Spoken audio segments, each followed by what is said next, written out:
Hello everybody and welcome back to Typical City. Here we go. Pre-season games, they do not come much bigger than Manchester City versus Bayern Munich. Two absolute monster football clubs, giants, humongous football clubs. And I mean, we are the top dogs, the absolute top dogs. This is effectively Coca-Cola and your likes of Real Madrid, Bayern Munich.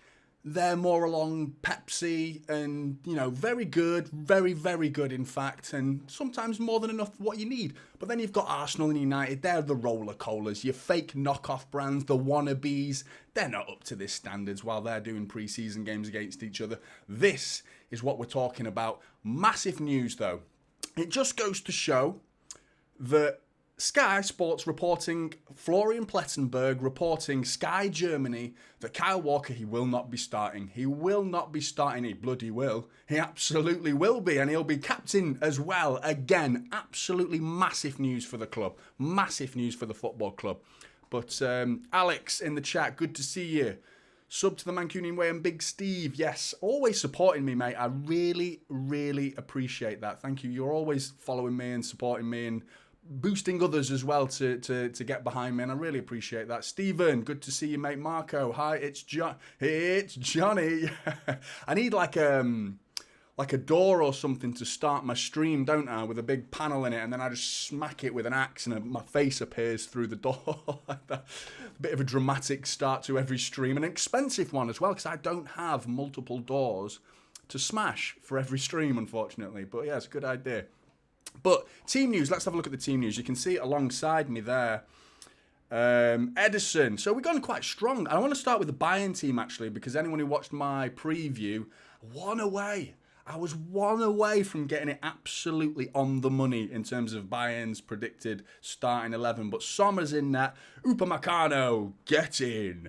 Get in. Looking forward to watching him gift Haaland numerous goals again. Hopefully he can do that. Pavard, Kimmich, Gnabry, Sane, Coman, Davis, Lema, Mazraoui, Musiala. Now, who's going as the false nine is the question with Bayern Munich starting 11. I'm not too sure how they're going to set up. They don't seem to have an out-and-out striker. Tell, I mean, that's an odd name. It's like his an unfinished name, isn't it, Tell? But that's their striker, a youngster that's come through the ranks, and they think of him quite highly. So I'm looking forward to seeing if he can come on the pitch and maybe fill in that number 9 role for Bayern Munich. I'm not too sure. But for now, my guess would be Gnabry going up front and Musiala just behind him. But Sane on the left, Coman on the right would be my guess, looking at that. But as for City, Edison is in goal. So it seems like Pep's giving full games to goalkeepers, with Ortega getting the full 90 against Yokohama. I never mentioned Ortega as much as I wanted to. I looked back at the Yokohama performance and thought Ortega was actually quite ropey. Not great. Couple of moments in the first half where he was nearly caught on the ball. I thought the save where, it's not quite his fault. There was a save where it rebounded out to their centre-forward, Andre Lopez, and Stones couldn't quite mop up the rebound. But the way he parried that out, he put that into a bit of space that it could have gone elsewhere, put it that way. He put it right back into the danger zone. And then in the second half, him and Rico Lewis clash. And, that's Rico Lewis's ball all day long. Stay in your net. I know he's of the ilk of the sweeper-keeper role, but that was Rico Lewis's ball. And the fact that it was Rico, he proved that because Rico got the touch on it. He got to the ball and knocked it past Ortega, and Ortega wipes out Rico Lewis. So, I like what I've seen from Ortega, though. Some of his performances last season, his shot-stopping ability looks a little bit higher than Edison's ability. But on the ball, Edison's I can't think of anyone better than Edison on the ball as a goalkeeper. Absolutely outstanding. So he's in net. Walker, that's the big one. That's the big one. I've already said it. Florian Plettenberg. If you're just joining in the stream, Florian Plettenberg. This is why we shouldn't take every single piece of information that we receive. And that's a highly reputable source of information. Sky Sports we're talking about. And they were adamantly reporting that Walker will... And Sky Germany as well, close to the sources. Not close to Manchester, obviously, but close to Bayern Munich. They're just stirring the pot. It's just manipulation. It's fear-mongering is what it is. And it's fearful for City fans. We're sat here thinking Walker's going. Obviously, Pavard coming in, that's an exciting prospect. But We're talking about Kyle Walker leaving, and that's what we've been speaking about. And for me, I think this is a massive, massive statement. We heard about how Kyle Walker was so upset against for not being able to play in the Inter Milan game. And following on from that, he then made a speech in the dressing rooms before the game, knowing he's not going to play. So that, to me, is just like commitment and professionalism. That's what you want. That's leadership material, and Pep sees that. He's giving him the captain's armband. So I'm pleased. I'm pleased. From my angle, I don't think Walker's going anywhere now. I think that's a decision. I think we have our answer right now. I said it in the previous game, and I thought maybe I got carried away, that maybe the captain's armband was more of a goodbye gesture. But, yeah, I'm not now. After all the reports, he's not playing. He ain't playing. Kyle Walker's not playing. Maybe he'll get a few minutes as a goodbye. He's starting as captain again. So, no. I think this is a final decision now from Pep. As well as reports going through the BBC that Pep and the club have put a stop to the rumours of Bernardo Silva. And they have died a little bit, haven't they? Bernardo going out of the club. It seems to be dead in the water. And they've said you are not for sale, Bernardo. So I think that puts that to bed as well. So this could be a very good day. We could end up, after all that panicking and all that fear-mongering that was being spread like wildfire throughout the City fans, is now, it's like, well, hang on a minute. We are keeping Walker. Fantastic news. We are keeping Bernardo Silva. Fantastic news. We've lost Gundogan. And yeah, that's devastating. But we've replaced him with Kovacic. We are losing Mahrez. Question marks over how we replace Mahrez is the only debatable subject left. Because if we keep Bernardo Silva, we keep Kyle Walker, Mahrez is the only position that is yet to be replaced. And what's left is a treble-winning side minus Mahrez. That's it. So is that really worth shitting the bed about? Do we really need to panic that much about it? I don't think so.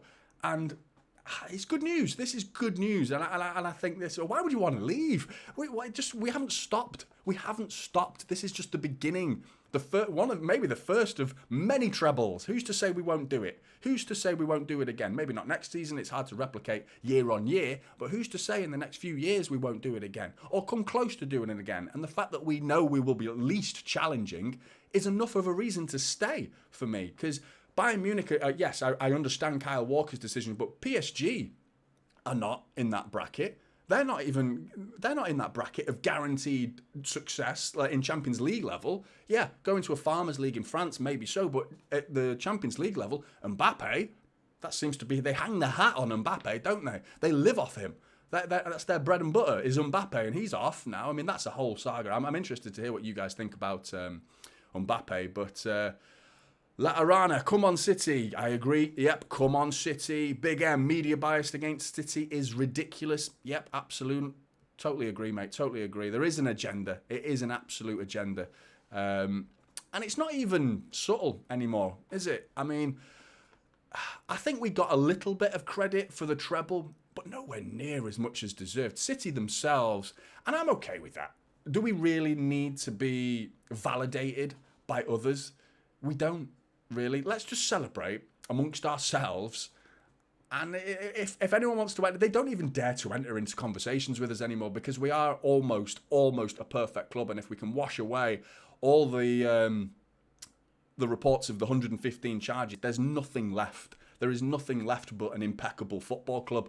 And you just have to take your hats off and go, well played, Manchester City. Perfectly ran football club and perfectly played football on the pitch. So, yeah. It's a fantastic time to be a City fan. So we need not panic. It's felt like the last couple of weeks has been a little bit of panicky, players wanting to leave, and I think we're killing that now. We are putting those panics to bed, and I'm pleased. I'm ecstatic more than anything. And the team, who's to say that this won't be a tough test? We might go and lose today, but that's no reason to panic. Bayern Munich are the threats today in terms of over the course of next season in terms of Champions League, winning the Champions League. I think it's between City and Bayern.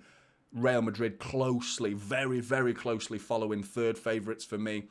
And then everyone else is in a league of their own. I think those three clubs are the elite clubs of Europe right now. But I'm looking forward to it. This is a massive test, Bayern a little bit ahead of us in terms of pre-season as well. Yeah, Big M says he's buzzing if Bernardo stays. Absolutely. La Arana, Gvardiol. If that's a question, I heard that it's all coming down to the add-ons. That was from, where was it from? From Killed, I think. No, Build. I can't remember the name of the publication. Build, I think it was. They reported that the whole deal is held up by the add-ons side of it, and RB Leipzig don't deem the add-ons fair, whether that City are setting unrealistic targets for him to achieve, and let's say Champions League medal, City must pay RB Leipzig 5 million euros, something like that. But because a Champions League is hard to attain, there is no guarantee of a Champions League. So maybe it's something like that. Maybe the City need to lower the add-on stipulations to allow for RB Leipzig to feel more comfortable that those add-ons will eventually be met. And I think that's it. And if that's all it is, then it sounds like an almost done deal. That's way more positive than the reports that City were way off the mark. The deal is nowhere near being done. If it's just add-ons, it sounds like the final stages, the very close final stages. So hopefully the Gvardiol deal can go through. That I still believe it will. And it just goes to show that Florian Plettenberg, who's openly admitted that Kyle Walker will not be starting today, and these are the same people, a type of people and journalists from the same sort of background of Sky and BBC. They're the ones who are saying, nope, Gvardiol's wrong. They are wrong. It's not happening.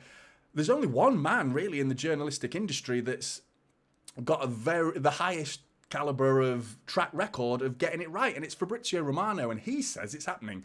So if I had to put my eggs in a basket, I would put it in the Romano basket, to be honest. So I would do that. Maybe proven wrong, maybe he's proven wrong, but it's hard to say. Big M, 7 trophies next year. Yeah, calm down, mate. Calm down. Let's get carried away. But yeah, I'd love it. Don't get me wrong. Marco Vista says, Gvardiol, Diaz, Walker would be the best defensive line in the world. As a 3, yeah. The only question mark in that is Walker's centre-back awareness. But speed, you've added speed to that 3, so you could well be onto it. Gvardiol, Diaz. It does sound good, I must admit. That does sound good. Like, subconsciously, I started rubbing my hands, so it must be good. It must be good. Franklin Cap, greetings from the USA. Top City. Appreciate that, man. Really appreciate that. Across the pond. Good to see you. Good to see you in the chat, Franklin. We will have the Great Wall of Manchester. Come on, City. Absolutely. Elise move coming soon. I made some comments yesterday that I stirred a few City fans yesterday, and people said I was going in for Elise because I wasn't. The question was more of a question. It was a question. It wasn't a statement that Elise is not good enough for City. It was the question, is he good enough for City? Because the point I wanted to make was when we signed Mahrez, he was the finished article. I think he was about 25, 26, maybe 27 when we signed Riyad Mahrez. And he was already a very well-established Premier League winner, almost single-handedly. I'd say him and Jamie Vardy together, those two combined, just dragged Leicester over the finish line and won the Premier League for them. So Mahrez was a proven player, an absolutely proven player, guaranteed to be a success, almost guaranteed. Elise, therefore, is not at that level. So if we're talking about replacing Mahrez, obviously he's a lot younger. That's the big difference. Is we're signing him 5 years earlier. So when he is Mahrez's age equivalent, and when he reaches 26, what's to say Elise couldn't be as good as Mahrez? But you're playing the guessing game now. Hence the question: is he good enough? Because his stats don't make for good reading, and it's not all about stats. I'll give you that. His overall play looks good, really composed. I really like he's skillful, and he's got a delicious cross. Set pieces. We saw the goal against United, his corner-taking ability. He looks like someone who'd link up with Haaland. That little chop and back onto your left foot and just a little dink into the gaps between the defenders and finding Haaland. So, yeah, I think Elise could be a good signing, but I still have question marks about it. And I think we should all have question marks about it because he is so young. And that's a valid question. But, yeah, I don't want people to think that I was purely against the move. Absolutely not. But yeah, LPG, morning Jonny and fellow Blues. How are we all doing? Very well, mate. How are you? More importantly, how are you, my friend? But I'm doing good. Harleen, morning. Good to see you, Harleen. United lost 3-1 to Wrexham. Laughing emojis. Absolutely, La Arena. Yeah. I've not checked out the actual game. The only reason I found that out is because their striker, Wrexham striker, went off injured. I don't know why that was the headline. Typical media bias was Wrexham striker was injured. Not United lost 3-1 to Wrexham. That wasn't reported widely. But Wrexham striker, that injured, reported widely, that was. So I don't know why. Yeah, absolutely. I had to click on that and found out what was the actual score. Oh, United lost 3-1. So yeah, brilliant. Deadpool 3, Rags 1. I like him, man. Deadpool, what's he called? Ryan Reynolds and Rob McElhenney. Always Sunny in Philadelphia, one of my favourite shows. Absolutely love it. Love that show. Anyone who doesn't watch it, go and watch it. It's funny. It's a bit dark, a little bit on the dark side, so if you're not into your dark comedy, worth it. But yeah, good show. What a game today. Humphreys says, absolutely. Yeah, it's going to be big. And I mean, if there ever is a pre-season to take seriously, bar the Community Shield, of course, it's this one. I take this very seriously because revenge doesn't always make you feel better, but it doesn't mean you don't strive for it. And Bayern Munich are going to be striving for it and setting a statement in terms of, like, we mean business this year. If we come cross paths in the Champions League, we're going to show you what we're capable of. And we didn't do ourselves justice in the Champions League last season, and we are this season. That's the mentality they're going to have. And we have to nullify that today. Even though it's pre-season, it matters. I think it matters. And they've gone stronger than us. And I mean, the team news, again, thinking about it. We've no Haaland, no Rodri. So, yeah. And let's actually look at the City team news, because I didn't really go into much detail about that. I stopped at Walker, didn't I? So I got really far in the team news. Edison, Walker. And then I went on a rant about Walker. Next player, number 3. Stones, Diaz, Ake, Lewis, Kovacic, Bernardo Silva, McAtee, I'm excited to see him, Grealish and Alvarez. So in terms of the team news, that's the formation I've gone for with the box in the middle again. It could well be Walker playing out and out as right back and Stones and Diaz as 2 centre-backs, but maybe Stones is given a licence to push into defensive midfield. It's hard to say. Second-guessing Pep Guardiola is a nightmare scenario. Even the top-level pundits of the world and coaches who are trying to second-guess, when they play against him, they can't do it. The man's just always got a trick up his sleeve.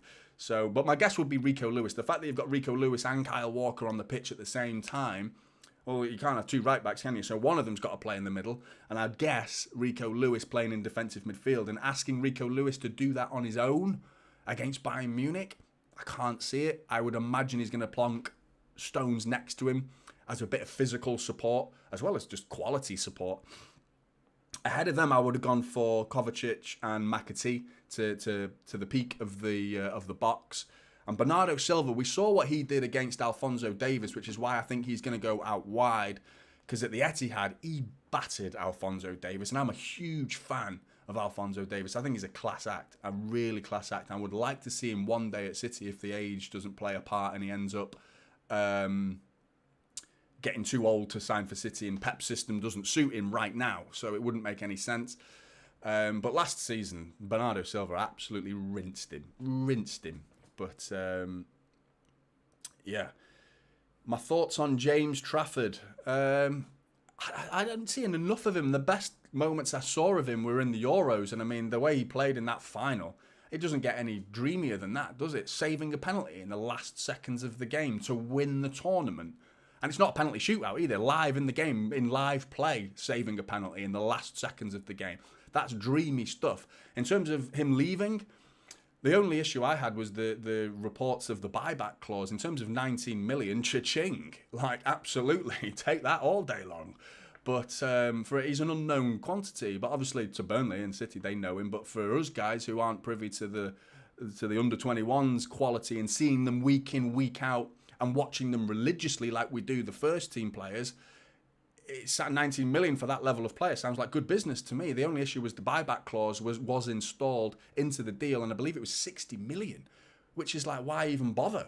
Because who's getting an advantage of 60 million buyback clause when his value could well be around that anyway? So who's going to outbid 60 million for a goalkeeper?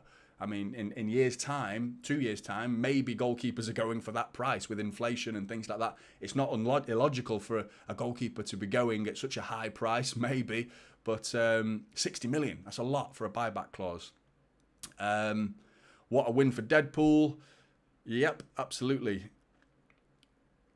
Buy Elise for interviews. Yeah, 100%, mate. That was quality. I loved it. Absolutely loved those interviews. He said, how does it feel to score? How does it feel to score a goal? It's good. Really good.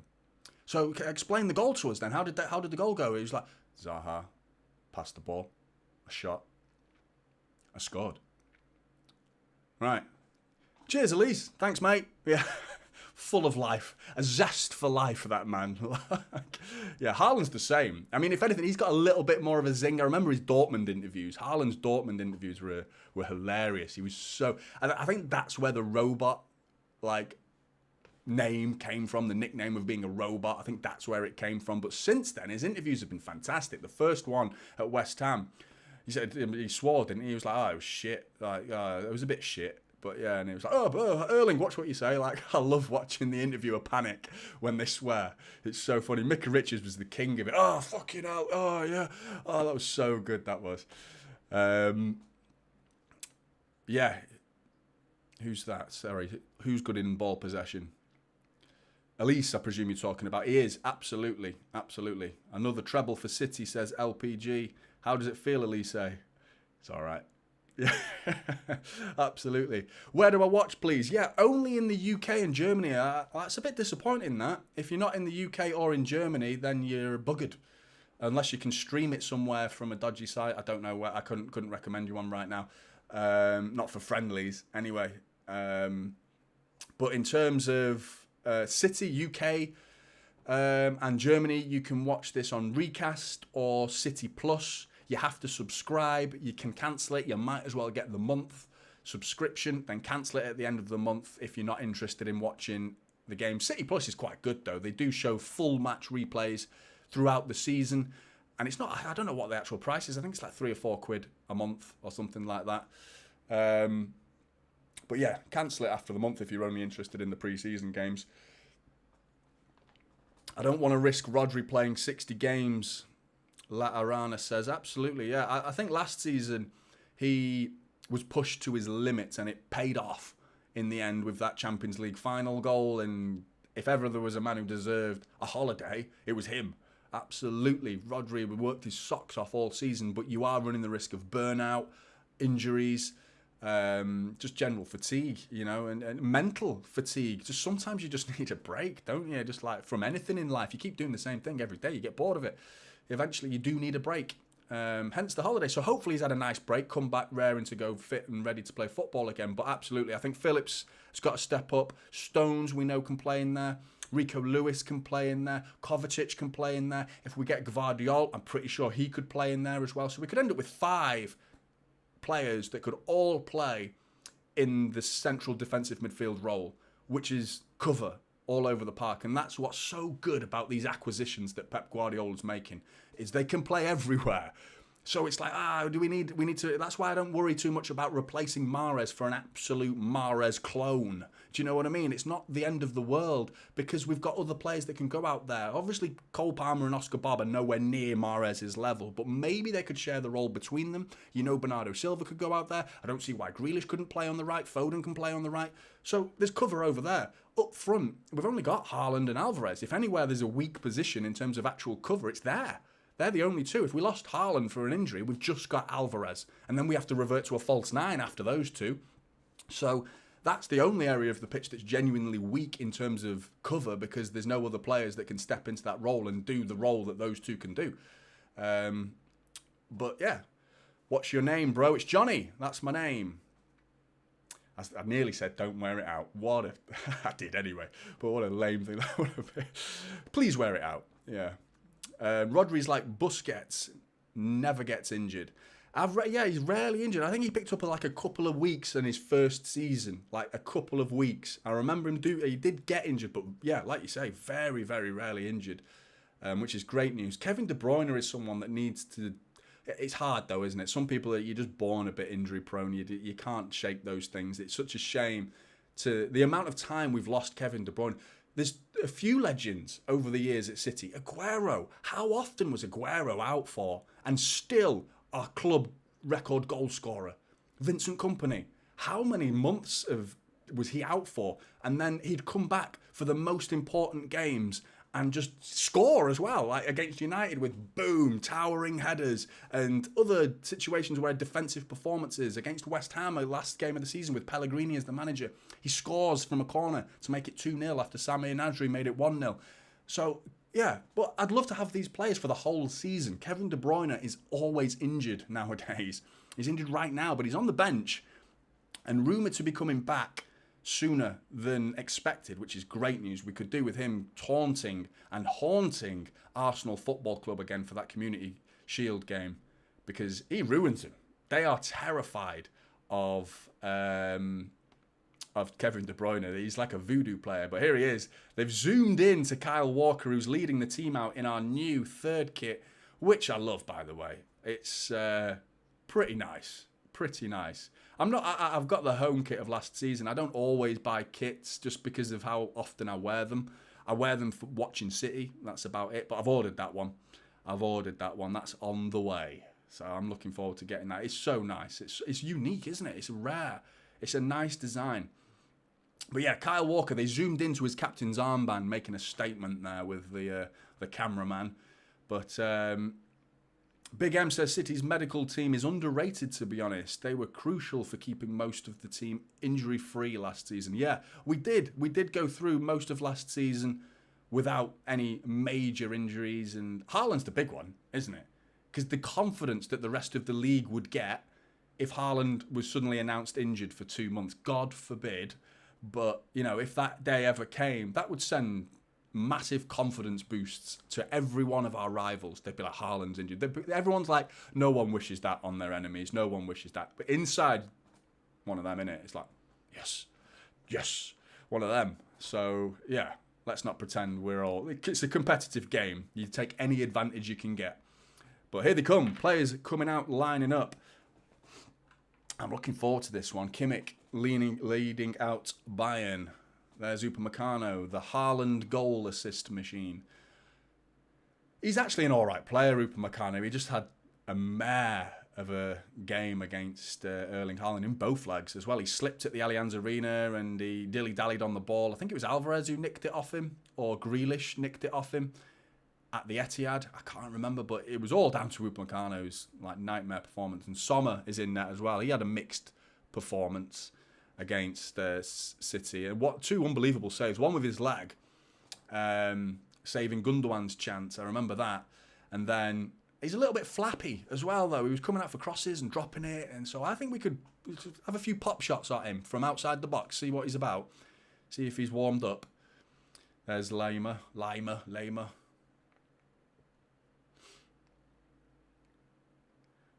Latarana says, I want the Japanese font on the back. I'm pretty sure that'll be unique to this tournament. I can't make out some of it, you know, mate. Some of the numbers, I'm like, what number's that? It's like really bendy numbers. The actual letters look quite nice on the names, but the numbers look wild, don't they? Like, can't really make it out. But yeah, no Kim Min-jae as well. He's there. What a unit he is. An absolute beast they've got there. They've signed him from Napoli. So, yeah, beast of a player. And he's not playing. I thought he might be having a debut today. But here's Kovacic. They've still got those body cams on to what the perspective of shaking hands with the City team. What a joy that would be. Or is it the referee? It's the referee's body cam, isn't it? I'm looking forward to this one. Come on, City, says Big M. Did I get the Champions League badge? No, I didn't. I thought about it, but I didn't. I might go, because I actually didn't even get it from City. I got it from... where did I get it from? Kitbag. I actually used... This is funny. I used JSGC. I was watching one of his videos the other day. And he had a code on there, so go and watch it. I used his 15% code. There's me getting him some money. JSGC, you owe me some money now. Everyone go and get that 15% code off JSGC's video. I think it was score15 was the code, and it was on kitbag.co.uk or .com. And that's where I bought it from. But they didn't have the Champions League badges available on the kit then. But here we go. We're getting close to kickoff. Kimmich and Kyle Walker shaking hands.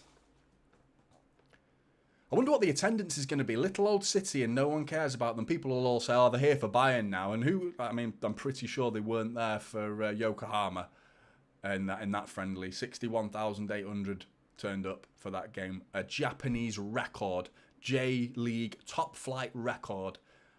And it was City. Little old City turned up. No one cares about City, do they? Nobody cares.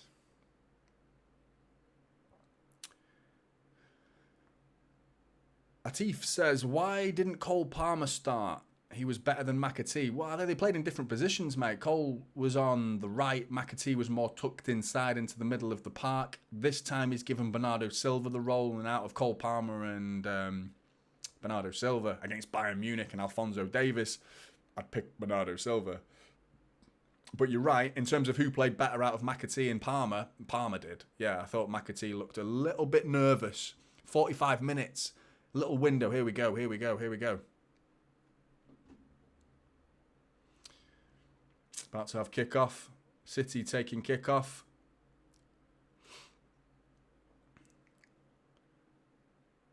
And we're off.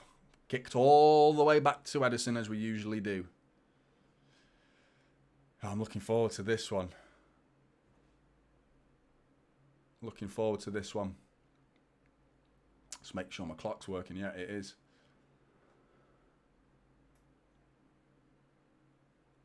I do like that kit, you know. I do like that kit. Big M says, Etihad was a myth last season. It's been a myth for a while.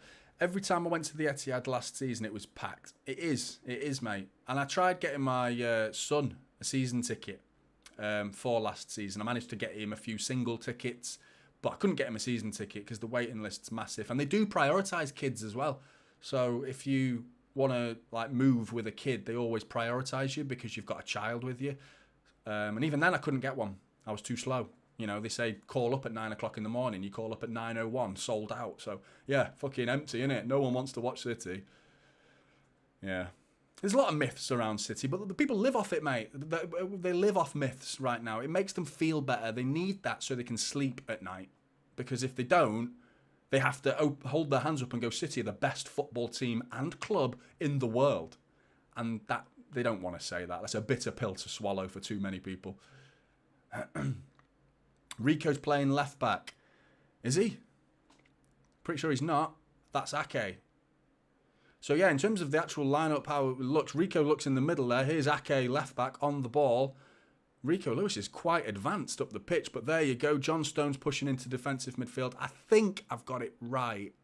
Kovacic, though, is deeper, actually, so maybe not right. Kovacic looks more in defensive midfield, and Rico Lewis is ahead of him. I tell you what, Rico Lewis is showing versatility now, isn't he? Now he's playing ahead in the box. Look at him go. He's there now. He's making a long run into the back line. He's playing a bloody up front now, Rico Lewis. He's everywhere. But yeah, here's Bernardo Silva coming down the right wing with an overlap of Kyle Walker. Doesn't find him. Got to pass that there, Bernardo. That's Kyle Walker's screaming for that. Bernardo Silva holds his hand up and apologises. We saw that a couple of times against Yokohama. Cole Palmer held the ball up. Didn't give it Walker. 5 minutes later, the same overlap happens. And he does give it Walker. And we get that goal through John Stones. So Walker's always worth giving it to. Because the momentum that he's got during the overlap, he's flown past the fullback. You're past you. He's past you. It's done. It's a done deal. He's getting to the byline and crossing it in. As long as you don't overhit the pass to him.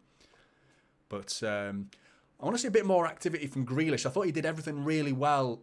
The simple things in the last game, Grealish. And he's consistently doing the simple things well. He doesn't seem to give it away anymore, Grealish. He keeps hold of it, which is great. Fine. Just add a little bit more razzle-dazzle to your game. You know what I mean? A bit more spice. Do something a little bit different. Don't always keep it simple. Do something like a bit adventurous. Try and take your man on a little bit more is what I'm trying to say. But here's what... there you go. Edison bypassing the press beautifully to Rico Lewis, who takes it on the half turn brilliantly. So good that from Rico Lewis, who's picked up a knock as well. He's just limping there a little bit. But all City at the minute, dominating the ball. Manchester City. Look, Rico Lewis again. He's finding pockets of space, Rico Lewis. They do not know what to do with him. He's really high up.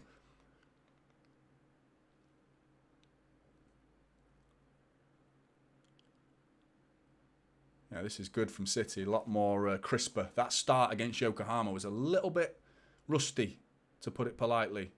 But this looks like a better start from City. But you know Bayern's dangers. You know that they haven't even had the ball yet, really. Wait till they do. Are we going to get it back? Because this could be spells. But here's Rico Lewis coming into the area on the right-hand side. He's got a crossing. Got his crossing. Alvarez lays it off. It's John Stones again. Oh, it was nearly a duplicate of the goal against Yokohama. Same move, but Rico Lewis crossing it in this time to Alvarez, who brings it down, lays it off to John Stones. Bit of a scuffed finish from John Stones, but you know he can do it. We saw against Yokohama. He's a bit further out this time. He's outside the box, just outside the box, and he scuffs it, catches it with his heel, and drags it past the post. Trying to do exactly what he did the other day, though. Good move from City, but here come Bayern. Sane down the right-hand side with Gnabry overlapping. Gnabry getting himself into the box. Ake trying to close him down, and Ake pokes it out for a corner. Dealt with brilliantly. I think Gnabry sort of fumbled on it a little bit there, just caught under his feet a little bit. And Ake did what he did all season last season, is just mopping up counter-attacks, and such a good defender. So hard to get past. Big M. Edison has no fear in him. The man's cool as a cucumber. He is, mate. La Arena says our Japanese fan base is massive. I think our fan base all over the world is just growing and growing. I'm going to do a video on that soon. It's a subject that interests me because as City fans, I've been a City fan since I was... in fact, before I was born. My dad registered me as a junior blue, knowing that I was going to be a boy and knowing what he was going to call me. He registered me as a junior blue 2 days before I was born. So technically, I've been a City fan for longer than I've been alive, which is ridiculous. And I've been a season ticket holder since I was 3. But all those years, up until the recent 4 or 5 years, City used to say to United, like, at least we're local fans. You know, that's what we used to say. Their Old Trafford, their ground was just full of tourists, London-based fans, and fans from overseas, things like that.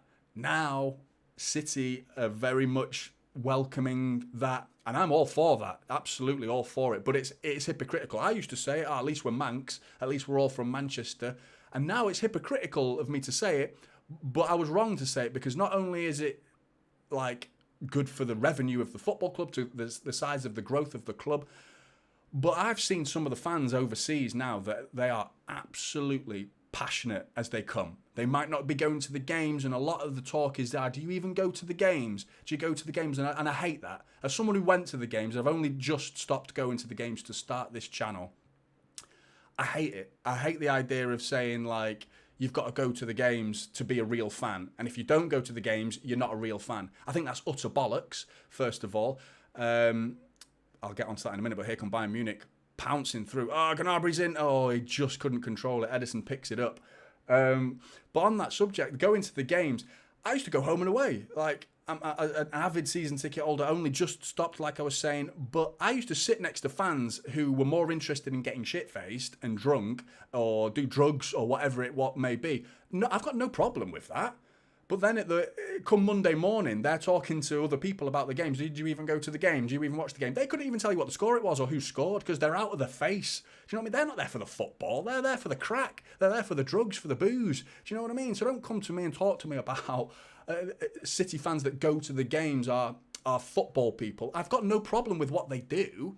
Drinking and doing whatever you want. It's absolutely on you. But don't have a go at the foreign fans and the overseas fans for not being at the game because they're geographically incapable of doing so, because they're up at like 3 o'clock in the morning watching games. That's commitment. Do you know what I mean? That is commitment. Equal level of commitment. And yeah, ask them who scored and talked about the game. They're absolutely... Who remembers that woman in the FA Cup final? That blonde lady in the FA Cup final? The one who was doing that and doing all sorts of sexual gestures to the camera. Do you reckon she knew who scored? Not a fucking clue. Do you reckon? Not a fucking clue.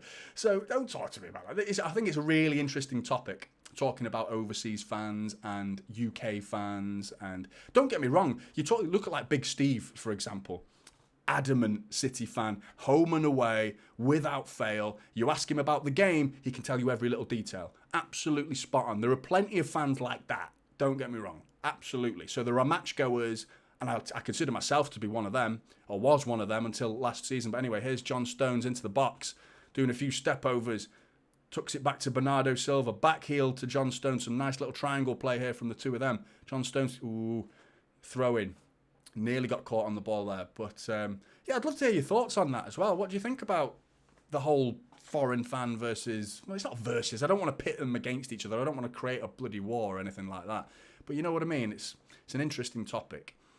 Marco Vista says, I'm from South Africa and I'd love to go to a City game. Exactly. I bet there's people out there like yourself, Marco, that would bite your arm off to have one chance to go to a City game.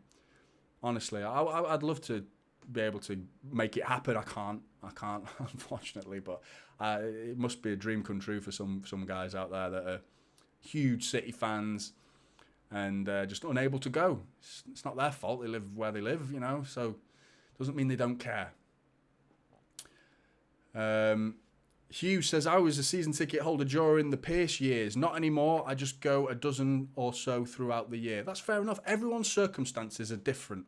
Do you know what I mean? And so my circumstances were two reasons why I've cancelled my season ticket. I got emotional. I'm very, very emotional. To tick that box, I've done it for years. Auto-renewal every year without fail. This year, I mean, what a year to walk out on. Treble. I walked out on them on the treble. So I've seen it now. I feel like I've seen it. You know what I mean? I felt like if ever there was a good time, it was this time. The two reasons were this, to speak to you guys. I wanted to create a YouTube channel and create a community with City fans. I really enjoy talking to City fans and doing more things like that outside of going to the games as well. And then it's being close to my family as well, because I've got two kids. I've got a newborn baby girl and a 6-year-old son. And they can't go to the games, so I don't want to leave them all the time. I don't see them as much as I'd like to, and going to City would mean I'm out for the weekend, for at least one of the days of the weekend, and I'd miss them. So doing the videos, I can see them a lot easier, you know what I mean? I don't have to travel as much and things like that. So, but they're the two reasons. But like I say, everyone's circumstances are different. Financial differences as well. People can't afford it. So people saying, oh, you can't go to the games, you're not a real fan. It's a joke. I hate it. I hate the fans that say that. Whipped in. Oh, Edison picks it up. Gnabry couldn't grow big enough to get on the end of that one. But a good little ball in there. Was that Alphonso Davies? It was as well. With his right foot. I had no idea his right foot was that good, because that was the perfect cross. Just Gnabry didn't time his run well enough there. But Bayern are growing into this game a little bit. A little bit. City are dominating the ball, but every time we lose it, Bayern attack with a little bit more purpose than we do. We're dominating the ball, but we're not really doing that much with it. We're barely getting into the area. And here come Bayern again. Kimmich picking it up. It's 4-on-3 right now. Here comes Leroy Sané. Diaz with a beautiful tackle. Intercepted perfectly. Oh, Kovacic into Rico Lewis. Rico Lewis is taking the ball on the half turn. Oh, he's giving it away though as I say that. Alphonso Davies intercepted. Here comes Gnabry again. He's not been great so far, Gnabry. What do I think about the third kit for this season? I love it. I was saying that in the preview to the game, McAtee. I love it. I've ordered it. I'm not a big kit wearer. I don't wear them that often. When I play football, I'll wear a kit. I play football twice a week, and I'll wear a kit. Watching the odd game, I'll wear a kit. You know what I mean? I don't go to the shops in a kit. You know what I mean? I used to. When I was like 12, I used to wear my shorts, shin pads, socks, boots, just to go to Tesco. So that's, I was avid, like, just in case whoever was the manager at the time, maybe Brian Horton or Joe Royal or someone like that, maybe they saw me and like, he looks like a player. He looks ready to play. Get him in the starting 11. That was my hope. I used to go to the games. I used to go to Main Road in my full kit, like an absolute wanker. Yeah, that was me. But Vinny says, supported City since 76. Stopped going in 2008 due to work and live in Devon. Things took a big upturn after I stopped. Maybe it was me jinxing them. Oh, yeah, maybe, mate. I felt like as soon as, my dad always used to say, as soon as you were born, we turned shit. So, maybe I was a jinx as soon as I was born. But yeah, I love hearing City fans' stories. I love it. It's great because we all come from different parts of the world and have different stories to tell. And it's great. It really is. And it's growing now as well because obviously some fans are newcomers. that and younger lads as well, and younger girls as well, and even if you're just getting into the sport and starting to enjoy football, I mean, yeah, fair enough. One thing I will say in the concept of talking about overseas fans, don't bail on us. You've picked your team. Do you know what I mean? There are sort of regimes of being a football fan, and picking whoever's winning is not one of them. That is unacceptable. That's the type of fan I don't want at City, because I don't agree with it at all. It's like, support us when we're losing. That's when we need you. That's when we really need you. When we're winning, it's easy. But here comes Alphonso Davies stepping over, working his way into the box, nearly getting onto the penalty spot. City just didn't put in a tackle until he reached the penalty spot. Bayern are growing here, looking more and more confident. Good start from City, but Bayern have taken this game by the scruff of the neck. Kimmich out to... is that Kingsley Coman there? Yeah, it is. Alphonso Davies is bombing it forward. I love him. I love watching Alphonso Davies. Such a good player. I'd love to see him at City one day. Here comes Mazraoui. They're linking up well. Here's Leroy Sané standing up. Mazraoui's been tucked inside. Crossed in. Ake with a beautiful tackle again. Last ditch. This is the sort of performance we saw at the Allianz Arena. Lots of Bayern trying to get through and break down that solid back line of City, but struggling to do so. And at the very last stage of their attack, there was a big defender in the way with a brilliant tackle. Ake this time. Diaz a minute ago stopping Alphonso Davies. But, you know, we need to get hold of the ball now. Get hold of the ball a little bit more. Inflict our damage onto the game. Leroy Sané whips it into the near post. Alphonso Davies nearly getting on the end of it. Free kick given. Oh, Zupa Meccano, sorry. Nearly got on the end of that one. La Arana says, I'm a Scouser City fan. Fair enough, mate. Fair enough. Doesn't matter what part of the world you're from. Just stick with us. If you've picked City, you've got to stick with us. It's as simple as that, and I'm sure you will, mate. I'm sure you will. Football is a tribal sport, says Mike James. You've got to stick to your tribe. It really is. There aren't many things like it, really, is there, in the world? That's why it's the greatest. It's why it's the greatest sport in the world. And it sort of defeats the whole purpose of it if you start chopping and changing. Some people have, in my previous stream, in the previous watch-along, were talking about Rory Jennings. But he said something the other day that I completely agree with, is that there are now fans that support players and not clubs. And I've seen that myself, and I don't really understand that. You know, and I don't even see that as a... I don't know. I don't consider them to be part of the same... Oh, God, here we go. Leroy Sané taking on Ake. Ake's trying to keep up with it. Edison comes flying out, but Sané goes past him. Edison gets back on his line. Is he in time? Over the bar with an Ake with it. Got to be a block. That. Oh, bloody hell. Sané's speed. Then Ake did well. It did well to keep up with him. Forced Edison to come out. Edison just gets a touch on the ball and then forces Sané down to the touchline, who lays it off to, I think, Mazraoui, who then fires the ball over the bar with a big block from Ake going out for a corner. Sané's holding his thigh, though. Maybe he's picked up an injury there. But Bayern are looking the most likely to make this 1-0 at the minute. Big block from Ake. Again, block number 4 from Ake. Sané, corner onto the edge of the area. But this time, Kimmich, Rico Lewis clatters him. Sort of brings it down. Lima, bad touch from Lima. Goes up into the air.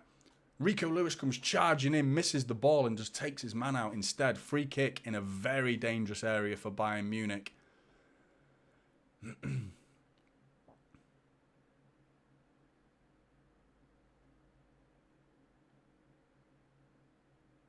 La Arana says, I'm only 1 hour from Manchester. Yeah, well, not even that. If you're in Liverpool, 45 minutes. If you speed, don't recommend doing that. Marcos has been a City fan since I was 6, and I've been a proud supporter ever since. Good on you, mate. Good on you.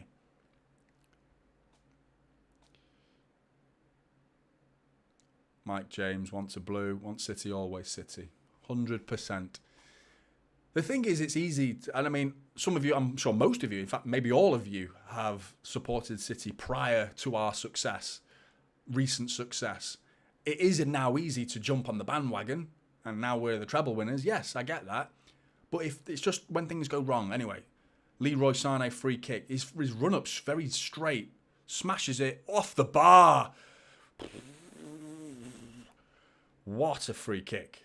Just near perfection. Near perfection. It was right on the postage stamp.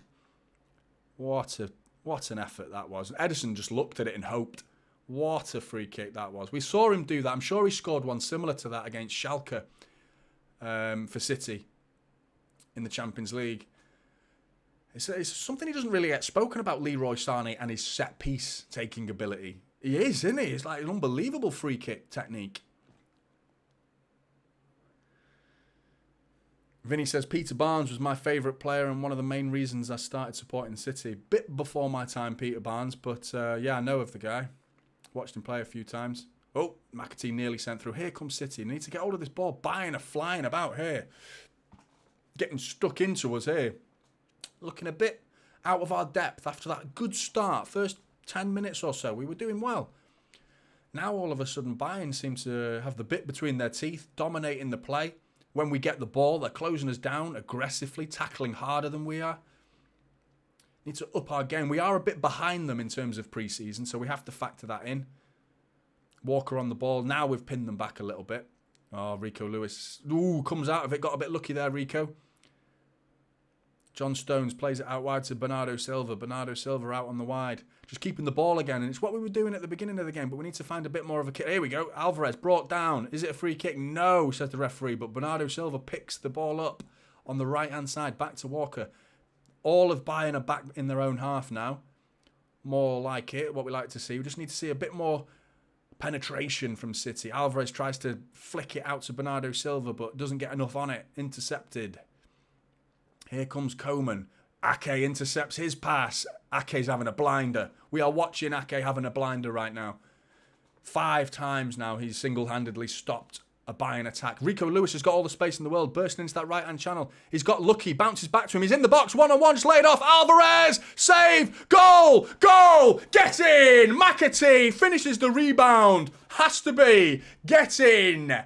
What a move. Rico Lewis got a little bit lucky that it bounced back to him, but he carried on. Tenacious, keeps going, bursting into that box, lays it back to Alvarez. A bit of a weak finish from Alvarez. Sommer gets down, saves it. Didn't get enough on it, needed a bit more height on it from Alvarez. But Sommer's rebounded save, picked up by McAtee. James McAtee getting the dream start he wanted in this pre-season. Not so good against Yokohama, but today he scores against Bayern Munich, mate. So get in there, James McAtee. 1-0 Manchester City. Buzzing.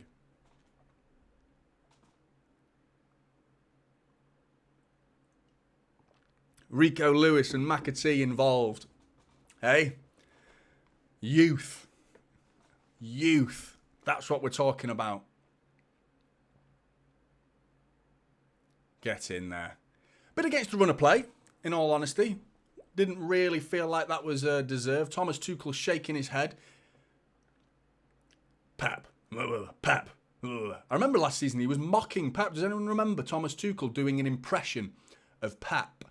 He was caught on like a hotel balcony or something like that. Water break here. But Pep was caught. Thomas Tuchel was filmed by a passerby mocking Pep and doing like an impression of him. I think it was in jest. I don't think like they have problems. But Thomas Tuchel's not shy of getting involved in a few scuffles, is he? We saw that with Antonio Conte last season, which seems an eternity ago. That's mad that it was last season, that was. The beginning of last season, our treble-winning season. Conte versus Tuchel. John Burke, Rico made that goal. Absolutely he did. Fully agree with you, mate. He got a little bit lucky that it bounced back to him because he tried to tuck it inside to Alvarez earlier than he did. But I think it hit either Pavard or Upamecano, and bounced back to Rico Lewis, who carried on and it just landed at his feet again, and his momentum kept him running into the box. This time he does find Alvarez. Could have done better with the finish.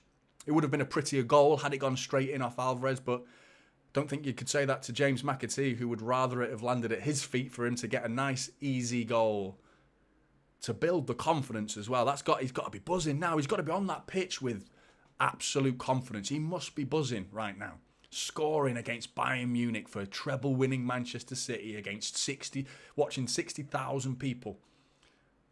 Big moment for him. Big moment. It's all pre-season. Doesn't matter. It's a big moment for him, that. Rico Lewis is our Trent Alexander-Arnold. I think Alexander-Arnold's their Rico Lewis. That's the way I look at it. But, yeah, I know what you mean. Rico Lewis is so versatile. Trent Alexander-Arnold, at the end of last season, crunching tackle from Kovacic and Sane, both coming together. Ake versus Gnabry on the right-hand side, though, as Bayern look to equalise. Musiala out to Mazraoui. Cross blocked by guess who? Nathan Ake.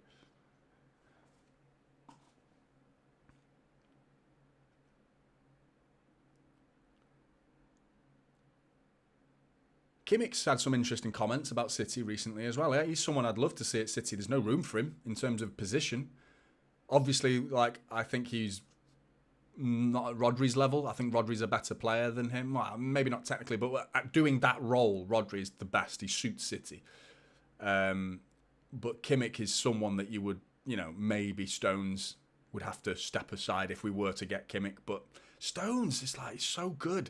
So good. And I think I got my formation right, except for I got Kovacic and Rico Lewis wrong. They're in the opposite positions. It's Kovacic in defensive midfield and Rico Lewis is ahead alongside McAtee. But I did get my formation right in terms of the way he's playing because it's a definite three at the back. They're there now with the ball, three at the back. John Stones is ahead of Kovacic. Oh, Edison's been caught on the ball. But it's gone forced out to the corner flag, so we can only cross it from here, thankfully. But they got it back inside. Sane lays it off. Here's Kingsley Coman. He has a shot, blocked by Diaz. Lands to Alphonso Davies in the box, forcing them out a little bit, getting further and further away from the danger area here. Injured player. Coman's gone down in the box. Bit sloppy there from Edison. Saw Ortega doing the same thing against Yokohama. Marco says, with Stones, though, we don't need Vicar. I think you're right. Yeah, and it would be harsh to just drop Stones. But in terms of, like, Kimmich as a player, like his actual qualities, they have different attributes, Stones and Kimmich. Stones has got his strength and his composure, but technically, even Stones technically is very, very good. But Kimmich, oh no. Nathan Ake is holding his calf, side of his calf here. Sat down. On come the physios. Get him off. Pre-season, who cares? Playing well, but get him off. Not worth it. Akanji's there warming up.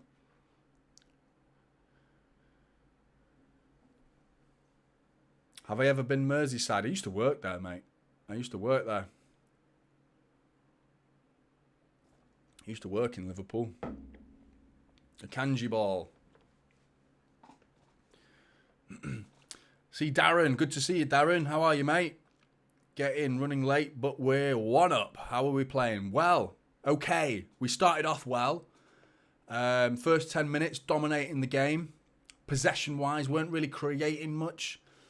Kept the ball really well. We're pinning Bayern back. All of a sudden, Bayern started to string a couple of attacks together. They grew in the game. Then they started to dominate, and they were actually creating more clear-cut chances than we were. And then all of a sudden, from one counter-attack out of nowhere, Rico Lewis, heavily involved, goes up the other end, rebounds back into his path. Got a little bit lucky at how it got back to him, but he earned that luck. He deserved it for the way he was playing and the way he was running through. Lays it to Alvarez. Scuff shot. Rebound. McAtee. 1-0. Bit against the run of play. The game's looking a little bit more 50-50 since the goal. 27 minutes gone. Oh, given away. Grealish.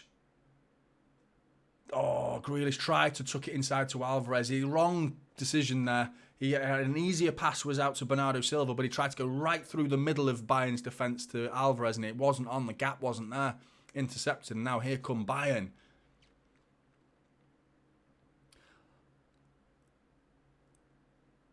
This is a good game, though. This is what I was saying at the beginning of the stream. This is Coca-Cola City being Coca-Cola. The top dogs, the top brand, and Pepsi. Very, very good. Bayern Munich, Real Madrid, Pepsi. Then in the Community Shield, we're going up against Roller Cola, which is Arsenal. The wannabes. The knockoffs. The Arteta, Pep. You're not Pep. Don't try to be Pep. You've learnt from Pep, but no one's Pep. Pep's Pep. And there is no Pep 2.0, I'm afraid. You just look at all the players. Look at them all around the world. Look at Rodolfo Borrell of City's. The guy, I met him numerous times. Kicked the ball out of play here. Not sure why. Looks like an injury. Ake's coming off. I hope that's not serious. I hope that's not serious because Akanji's coming on. Ake, so far, man of the match so far, but you can't really give 28 minutes man of the match, but solid. As usual. New contract for him as well. That's rumoured to be very, very close for Nathan Ake. A new contract fully deserved. I mean, he's got to be up there. Maybe not on the likes of Kevin De Bruyne sort of wage, but he's got to be up there now. He deserves it. 41 appearances last season, Nathan Ake, and he only had 81 in total for City. So half of his appearances came last season, more than half. Bernardo Silva and John Stones trying to link up down the right-hand side. Bernardo Silva with some lovely bit of skill. I thought he worked his way through that then. Just went out for a throw-in. But a little tricky feet from Bernardo Silva there. A little Messi-esque feet there. Dribbling perfection. Just ran it out for a throw-in. But yeah, I was saying Pep Guardiola's philosophies and ideologies are just spreading throughout the game now. And people, if you are lucky enough to cross paths and liaise and work with Pep Guardiola, you will become a better footballing coach, a footballing manager, a better footballing brain. If you even have a conversation with Pep, your footballing IQ will go up. It's as simple as that. And there are numerous players anyway. Hang on a minute. Here comes Alphonso Davies. Walker! That's why we need him. You've got speed, Davies, but not Walker speed, I'm afraid. They're dealt with by Kyle Walker really well there. Do you know what? Davies did look quick then. Very quick. Looked quite even. There was a Yokohama player the other day that did Walker for speed and no one's talking about it. Talk about Kylian Mbappe and Vinicius Jr. I can't remember his name now. Was it Elba? I think it's Elba was his name. The left winger for Yokohama absolutely rinsed Walker. I was like, where the fuck did that come from? But yeah, in terms of like all the coaches, Rodolfo Borrell, what's his name now? The new Leicester manager. I've forgotten his name. Someone in the chat can remind me. The new Leicester manager. That's what I mean. You're going from being an understudy to Pep to managing Leicester. You go from assistant Pep manager to Mikel Arteta managing Arsenal Football Club. Rodolfo Borrell's gone to Austin in the MLS and as a sporting director. You're just increasing your career and your footballing IQ is just rising because you've spent time with Pep Guardiola. And there are new Gundogan. I guarantee you he wants to be a manager. He's going to be a coach or a manager. There are so many. Enzo, that's it. Yeah, thanks, Big M. Enzo's the Leicester manager. That's it. Yeah, another example, a protege of Pep Guardiola. But the thing is, it's like I was saying, knockoffs. You can't be Pep. There is only one Pep. Vincent Kompany. Another one. Vincent Kompany. Here's Grealish. Walker on the outside of the box, lays it outside to Bernardo Silva. Bernardo Silva on his right foot, first time. Grealish leaps up with a header, falls to McAtee. Going away from goal though. Sizing up his Mazraoui, the fullback, lays it back to Akanji. Pinning back Bayern Munich quite well here now. Looking like a good bit of passage of play here from City. Need to make it count. Bernardo Silva's looking good. For me, he's staying. Not like my choice. Of course it's my choice, but I just have a strong feeling. It was always since that kick up the backside that Pep gave him when he was substituted off. And I'm surprised he was playing today because he was substituted off the pitch after 5 minutes of play. He'd barely been on the pitch and then he came off. It must have been precautionary because he's obviously fine now.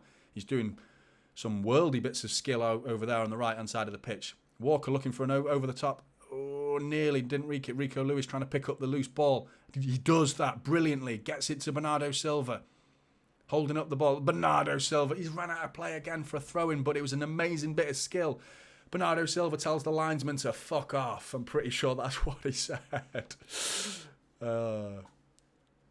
pre-season, Bernardo. You don't need to be so rude. Yeah. Grealish needs to do better there. Not been great so far. A couple of times now Grealish has given it away after I was saying earlier that he's not giving it away at all. And here come Bayern as a result. Kyle Walker intercepts it, goes for a corner. mops up the play there, prevents the counter-attack. Kyle Walker, as usual. But Grealish, got to do a little bit better there. He's getting the ball a bit, and he's just not picking the right pass and taking a little bit longer on the ball than he needs to. Enzo Maresca, you're right, mate, yeah. Footy kits are just too expensive now. You're right, mate. It's a joke. Especially, isn't it Brentford or Brighton? I can't remember. Brentford or Brighton. That they've set a new model. Hang on a minute. Corner about to be whipped in. Kimmich's whipping it in. Edison takes it in his hands comfortably. Yeah, I think it's Brentford who've started a new football kit model where they only change their kit every 2 years because of what you just said, mate. Because it's too expensive. It's a joke. It's not fair on the fans. And it's just money-grabbing schemes, isn't it? That's all it is, changing the kit. It doesn't need to be changed every single year. And I can't remember I think it's Brentford. There is a club in the Premier League, I'm sure. It's either Brentford or Brightford. That have got an every 2 year model now. They change their kits. And I like that. It's respectful of the fans. You're not going to get City doing it. Not a chance. They're too big. They know we'll sell kits. We'll sell it. And we'll in abundance. Everyone's buying them, and like across the world. And fans who are not able to go to the games, they see that as like a more important thing to buy. You know what I mean? Instead of getting a season ticket or being able to go to the games, they buy a shirt, and that's their way of investing into the club and committing themselves to the club. But you're right, mate. They are too expensive. Who scored? McAtee with a nice tap in. I say nice tap in. He couldn't miss, really. But it was a good move. Rico Lewis heavily involved. Are we playing good? Yes. Just. Okay.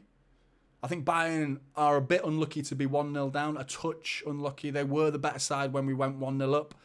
But since then, it's been 50-50. I think we had a 10-minute spell. They had a 10-minute spell. And then we scored against the run of play. So it's close. It's a close game. Pre-season as well. And we're behind in terms of fitness levels and games played, minutes under the belt for pre-season. So Bayern are ahead of us. We have to factor that in. So going off that, can't argue. 1-0. Bernardo Silva getting a whack off Lima. But here comes McAtee carrying the ball. He does carry it nicely, doesn't he? He looks comfortable on the ball. Just little delicate touches with his left foot. The Salford Silva just gliding through the pitch. Here comes Rico Lewis. Plays it out to Bernardo Silva, who's getting a lot of the ball now. Alphonso Davies is not happy having to defend. Walker overlap, and he's in. Walker crosses it to... it's intercepted by Lima. Sorry, that was Kimmich. The quality's not great on the stream, by the way, from City. I'm watching here, so I'm getting Lima and Kimmich consistently mixed up. Darren Dalby, kits are a piss take, especially with two boys outgrowing them every year. Absolutely, mate. Yeah. I got my son the last season's kit with number 9 Haaland on it. Yeah. It's not cheap, is it? It's not right. And it's the fact that they have the audacity to sell the authentic kit. Have you seen that? The authentic kit, the one that the players wear, for 120 quid.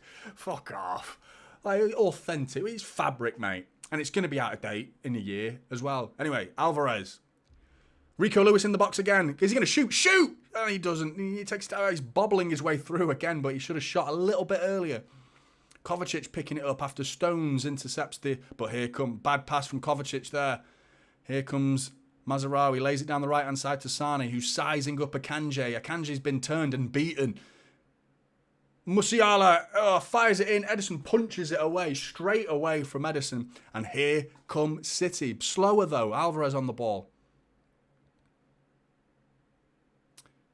Trent Alexander-Arnold gave you his England shirt. That must have been nice, mate. As much as I'm not a fan of Trent Alexander-Arnold.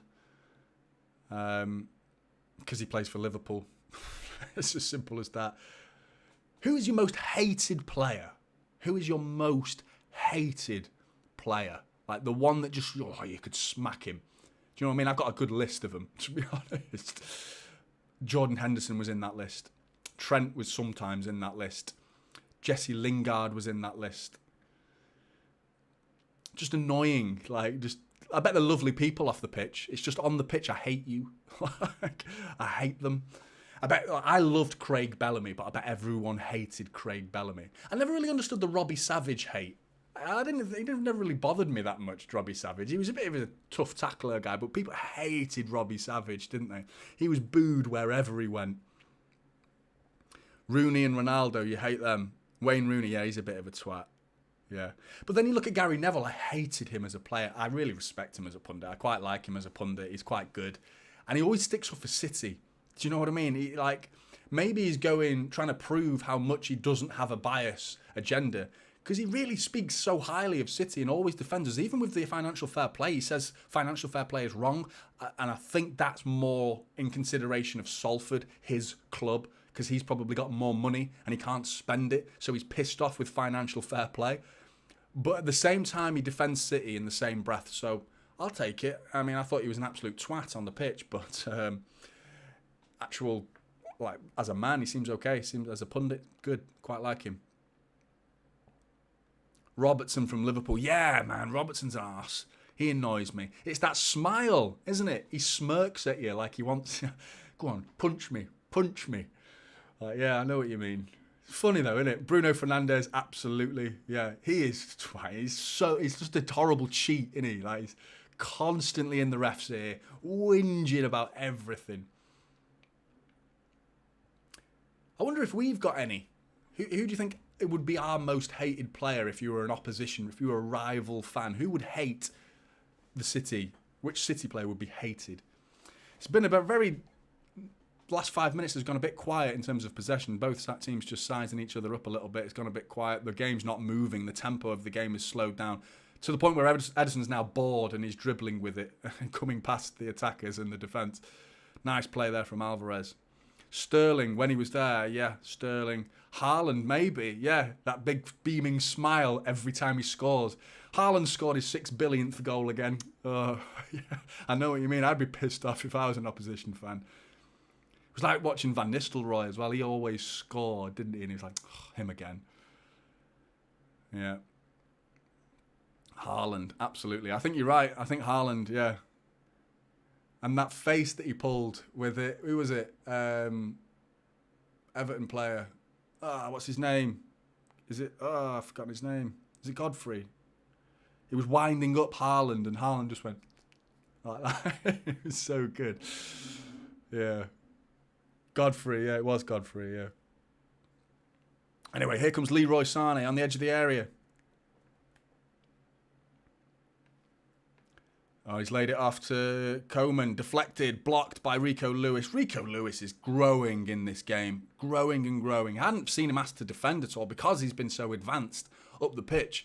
But there, getting a vital block in. Really good play. Rico Lewis, like, I'm so happy about it. Fantastic block. Looking at that from that angle, just perfect. Raises his leg to perfect height. Just gets his boot to block it. A perfection of a block. That was brilliant from Rico Lewis. Half-time approaching. Corner to Bayern. Oh, it's gone all the way through and no one got a touch on it. Bernardo Silva trying to bring it away. No one's in there. Pavard was the one, I think, who missed it. Ooh. Edison on his own goal line as usual. Remember that one against Mane, against Liverpool, where he just he dummied it, a little hit on the goal line. Half the ball went over the goal line. And it's like Mane was like, and it was Jota actually, wasn't it? It was Jota who was close. And Edison's a little wind-up merchant with the ball. One of these days he's going to do an absolute clanger, isn't he? One of these days he's going to punish himself so badly. He's got to watch it, getting as cocky as that. That one wasn't that cocky, but the one against Liverpool, that was ridiculously cocky. Yeah, Grealish. Yeah, I think you're right. A lot of people don't like Grealish, don't they? I think it's the good looks, the handsome lad that he is, the luxurious locks that he has. I think he winds people up. You hear him talk, though. He seems like such a nice guy. Anyway, here comes Gnabry.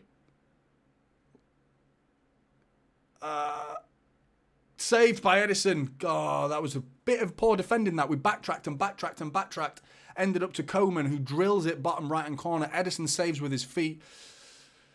Oh, that was a bit... We need to get a tackle in a bit early there. We allowed them to just press on us there. We should have stopped the line a little bit. Try and catch them offside or at least put a foot in there. Allowed them to wander into our box there a bit easily. Referee John Stone's asking for a free kick there. Doesn't get one.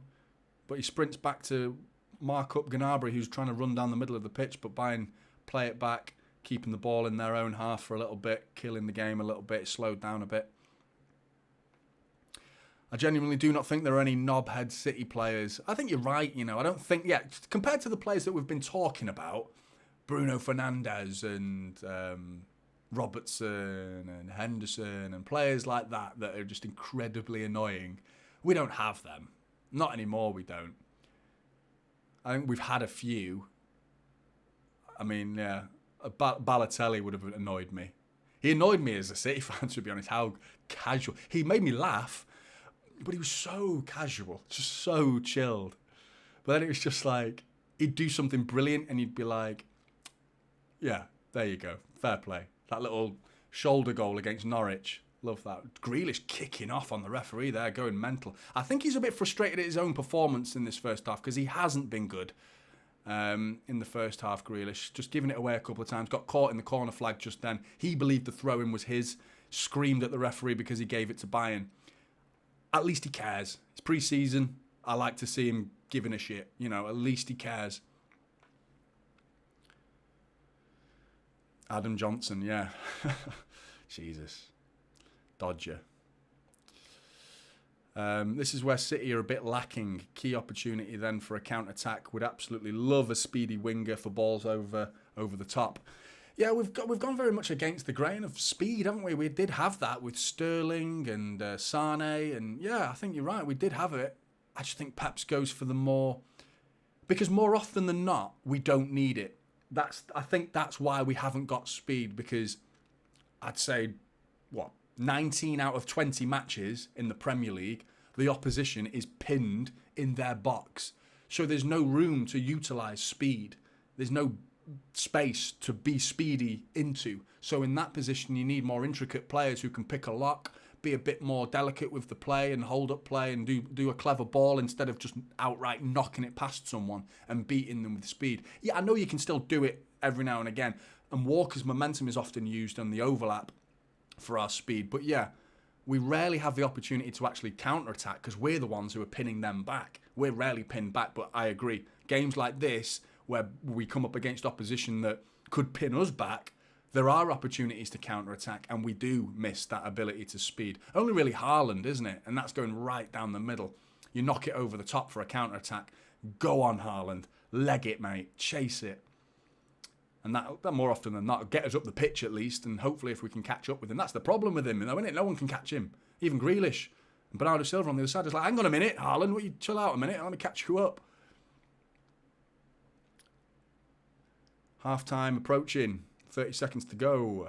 2 minutes of injury time. 1.5 of those have been played already. Oh, Sommer's fucking about with it. Oh, Rico Lewis has got the ball. Sommer. Oh, how did that not end up with a chance? Sommer getting away with it. That is what I was talking about when I talk about how good he is and how bad he is at the same time. What was he doing there? Caught on the ball. He tried to dummy it. I don't know what he was thinking. Then he ends up poking it away. Ends up to Rico Lewis, who just couldn't get it out from underneath him at the byline. And Rico Lewis just, good block. And then Sommer gets another touch out for a City corner. High five Sommer. Like, yeah, why are you high fiving him? I'd be like, what are you playing at, mate? Corner to City. Last attack of the game. Can we make it 2-0 right on half time? This is our first corner. And it's McAtee to whip it in. Not a bad one, just need to get a bit more height on it. Akanji back post, heads it back into the danger area, but cleared. Referee blows his whistle. Half time. Good half. A good half. I did think the goal came against the run of play, but I thought it was a good half. I thought it was, a good example of pre-season football, a very high standard pre-season football. Just trying to sort the clock out here. Bear with me.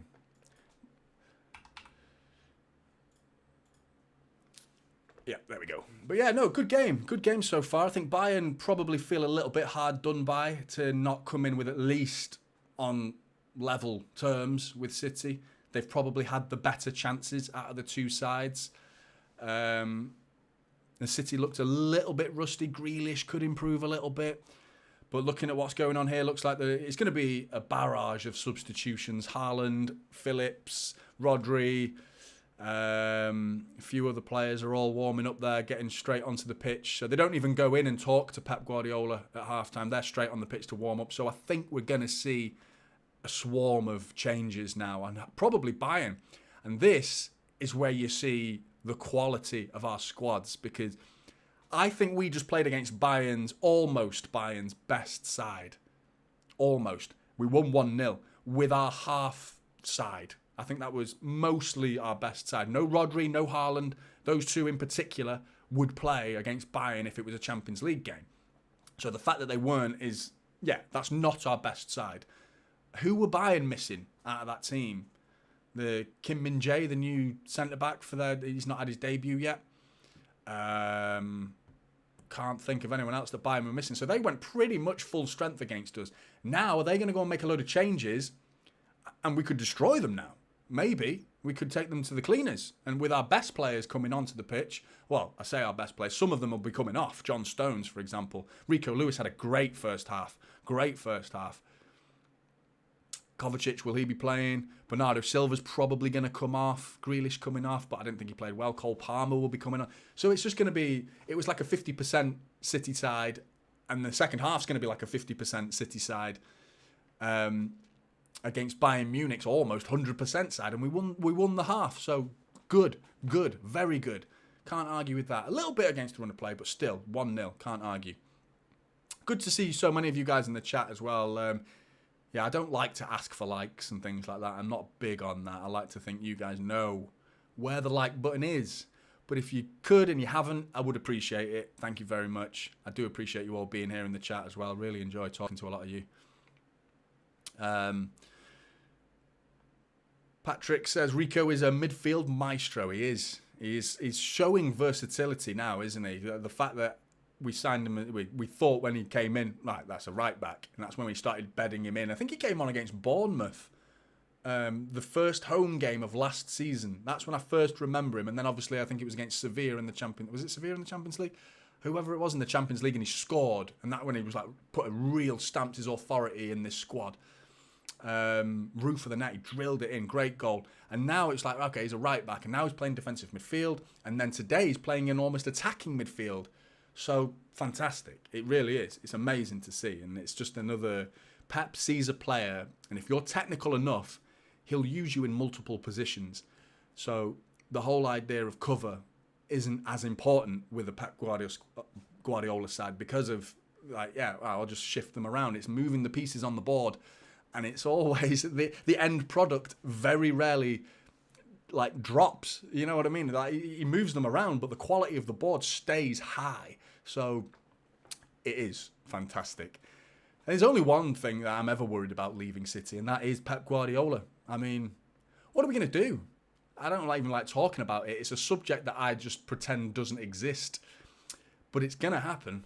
It's going to happen one day.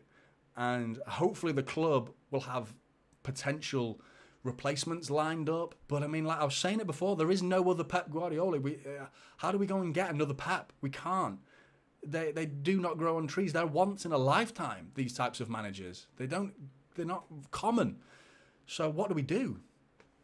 But I don't think it's going to quite be as detrimental as Sir Alex Ferguson, for example, leaving United. That was massive. That was huge for United, and the fall-off was just an indication of how bad that club was run, how good he was, and the fact that they've ended up finishing 7th the next year under David Moyes, and there you go. That's it was a hard act to follow, but he did a bad job of it. You know what I mean? And the club didn't help him. They didn't support him. So, obviously, Fergie was there a lot longer than Pep's been at City, so maybe the impact won't be as bad when Pep goes eventually. But it's still something to worry about at the back of your mind. Enjoy now, don't get me wrong, but I'm still niggling at the back of my mind. I'm like, what are we going to do? But get my wife's name out of your mouth says, because that's his username, company to replace Pep. Maybe. I'm not sure. He has to prove himself this year with Burnley. We need not go down the doom and gloom route when Pep leaves. The setup here is excellent. You bring in a world-class coach. City should still do well. I agree, mate. I think we will. there will be a drop. It's not doom and gloom, and I'm not trying to put a downer on the situation at all. I definitely not. But it's worth considering. There is no way that I think Pep will be involved in the decision. I think Pep will be heavily involved, and Pep will probably have a huge vote in who it is that replaces him, which gives me confidence in knowing who is the right man for the job. Because if anyone knows it's Pep, who's the best version of me? I don't know. Right now in the world, who's the closest thing to Pep Guardiola as a manager? You talk about the quality of manager and Jurgen Klopp, very different style of manager. Who is a Pep? It's probably Mikel Arteta, isn't it, really, in terms of like for like, ideology for ideology type manager. Because Jurgen Klopp's up there. Obviously, the thing is, you'd never see Pep Guardiola's side fall off the face of the earth quite like Liverpool did last season. They fell apart. Absolutely fell apart. So that devalued Klopp's stock market value as a manager. That devalued him, as far as I'm concerned, because I don't think you'd ever see Pep's side do that. The standards he sets are so high compared to that. He's a good motivator, and he gets teams worked up and motivated, and fairness to him, he turned it around in the season to the point where they nearly got himself back into top 4, but they didn't, and they didn't because of the start of the season. And the start of the season happened because he allowed it to happen. Pep wouldn't allow that to happen. Not that to that level of drop, so yeah. Did United just get another FFP charge just now? I don't know, but let's talk about Joe Lewis, shall we? Those Spurs fans throwing stones. Joe Lewis, the former billionaire, been indicted by, I don't know by who, but yeah, being charged for, it's actually nothing to do with football, but the fact that he is playing these games and manipulating the stock market. I believe he's basically giving insider information to his lovers and his friends and telling them about certain stock markets are going to plummet, so sell now, or invest in here because the stock market's going to rise for different whatever insider information, totally illegal. He's going to get done for it by the sounds of it. It's got nothing to do with Spurs, so they can distance themselves, and the club have already distanced themselves from Joe Lewis's actions, but he's owner of Spurs. So if he's doing that elsewhere, what's he doing in a Spurs with his Spurs hat on? What's he doing there? So, people in glass houses, eh? Unbelievable. And then, like you say, United getting done with FFP. I don't know about the second charge, mate. You'll have to tell me on that. But they got done once. I know that. And they accepted it. Cheats. Let them have it. They let us have it. Let them have it. Bear with me 1 second. Just turning a fan on. It's getting a bit toasty in here. But, yeah, unbelievable. United. It was just perfection, wasn't it? Like the amount of videos and posts on social media and statements from ex-players, and they've been found cheating. The rules are the rules. They must be punished. Blah de blah de blah. A couple of weeks later, or not even a couple of months later, United have found cheating FFP, and I don't give a shit about how much they cheated. If you've cheated, you've cheated. The rules have been broken. Now, how much you break the rules, what's that got to do with the price of cheese? Do you know what I mean? Nothing. Absolutely nothing. You broke the rules. You've cheated. Okay? You should be punished. So, yeah. It's just glass houses again, isn't it? It's enjoyable. I'm smirking thinking about it. They've gone very quiet on it. And I'm not hearing them call us cheats anymore. Them in particular. Other clubs are doing it at the minute. But you know full well that they've all got rotten eggs in the boardroom. All of them. All the big red clubs. The American-owned clubs. You know there's some dodgy business dealings going on in there. And the fact that we've seen the Glazers and Arsenal owners and Kroenke and others like meet for meals in restaurants. I'm speculating. But you know they'd liaise with each other. I didn't see a Sheikh Mansour or Khaldoon Mubarak invite. They're not invited. Do you know what I mean? They're not in. They're not in the inner circle. Do you know what I mean? And there's something off about the whole thing. I've said racism before, and I hope it's not. But it seems like it. Sometimes it seems like it. I don't know. I'm not convinced it is. I'm not convinced it isn't. I'm asking the question more than making the statement, but I don't know. It's not great. Mbappe to Spurs. Jonny, any transfer news we should know about? Marco asks. I mentioned the Gvardiol situation. Bernardo Silva is staying, I believe. City are blocking the transfer. They've stated that to him, the player, that you are not for sale. Please accept that. And I think he has to go home and tell the missus. Staying in Manchester, love. Sorry about that. Yeah. I think he's happy. She's not. So he probably spends more time on the pitch than he does at home. So in terms of balancing happiness in your life, you probably spend more time happy than not happy. Let's put it that way. It's a drop in the ocean. 1 more year, 2 more years compared to the rest of your life, Bernardo. Drop in the ocean. Stay with us, mate. The best place for you right now. Go and enjoy Paris, New York, and all the other glamorous, romantic cities with you and the missus. You've got your whole life to do that, mate. Right now, there is only one club to be at, and it's Manchester City, the best club in the world, without doubt. We've got the trophies to prove it. So, come on, stay with us. What about Mahrez replacement? Any other? Only Elise from yesterday. Gvardiol, apparently, is the situation on that is add-ons. It's all down to add-ons now. It's not about the actual fee. I think they've agreed the fee. It's what the fee amounts to, how much the add-ons are, and what those stipulations are for the add-ons.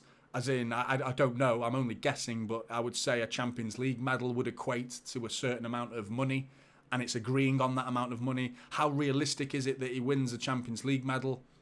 Reasonable, because he's playing at City, but maybe they want to lower the standards. Maybe it's getting to a Champions League final instead of winning it. That sort of thing. I think the nitty-gritty details is what I've heard, and that was coming from through the BBC. I can't remember the journalist, but it was coming through the BBC. But yeah, you do have to take these journalists with a pinch of salt. I said it at the beginning of the stream. Florian Plettenberg of Sky Germany was openly and adamantly stating that Kyle Walker will not be starting this game today because he is ready to play for Bayern Munich. He's going to be playing Bayern Munich next season, so he will not be playing against Bayern Munich in pre-season.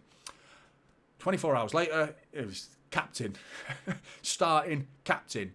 You know what I mean? So that's the high level of journalist as well. Sky Germany, Sky Sports. So how much do you want to take these journalists seriously? Sometimes you just feel like they're talking bollocks and just trying to stir the pot. And if I had to pick a journalist to believe, I would pick Fabrizio Romano, because his track record speaks for itself. I'm sure he's got the odd one wrong, but, you know, it's a high-quality transfer record reporting that he does. Here we go. Second half, Haaland walking onto the pitch. He looks angry, which is exciting. Calvin Phillips, Cancelo, Oscar Bob I can see there getting covered in the water from the sprinklers.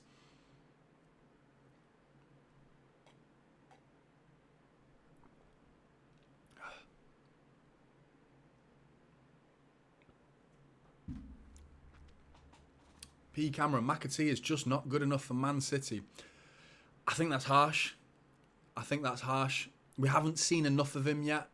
He got his goal, albeit it was a very scrappy tap-in. He had to be there, followed the run of Alvarez, backed him up.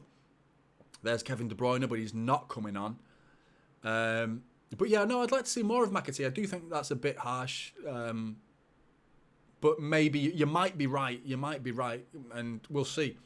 This is his chance, and it's a brutal game, football, isn't it? Having these small windows of opportunity to impress the boss.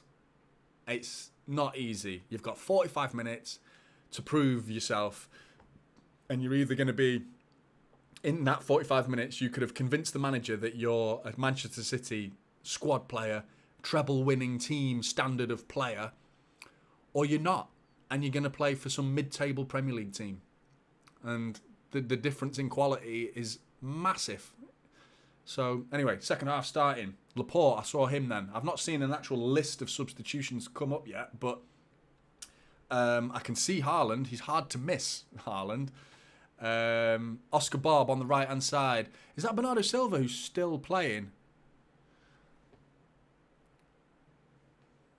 Rodri's on. Cancelo as well. So could he have redeemed himself behind closed doors? I said it in my last stream. I want to hear something from the club. Bayern Munich 2. Huge amounts of changes. I saw Sadio Mane there. He's reportedly on his way out. Would you take Mane at City? Obviously, the Liverpool connections would rile a few Scousers up.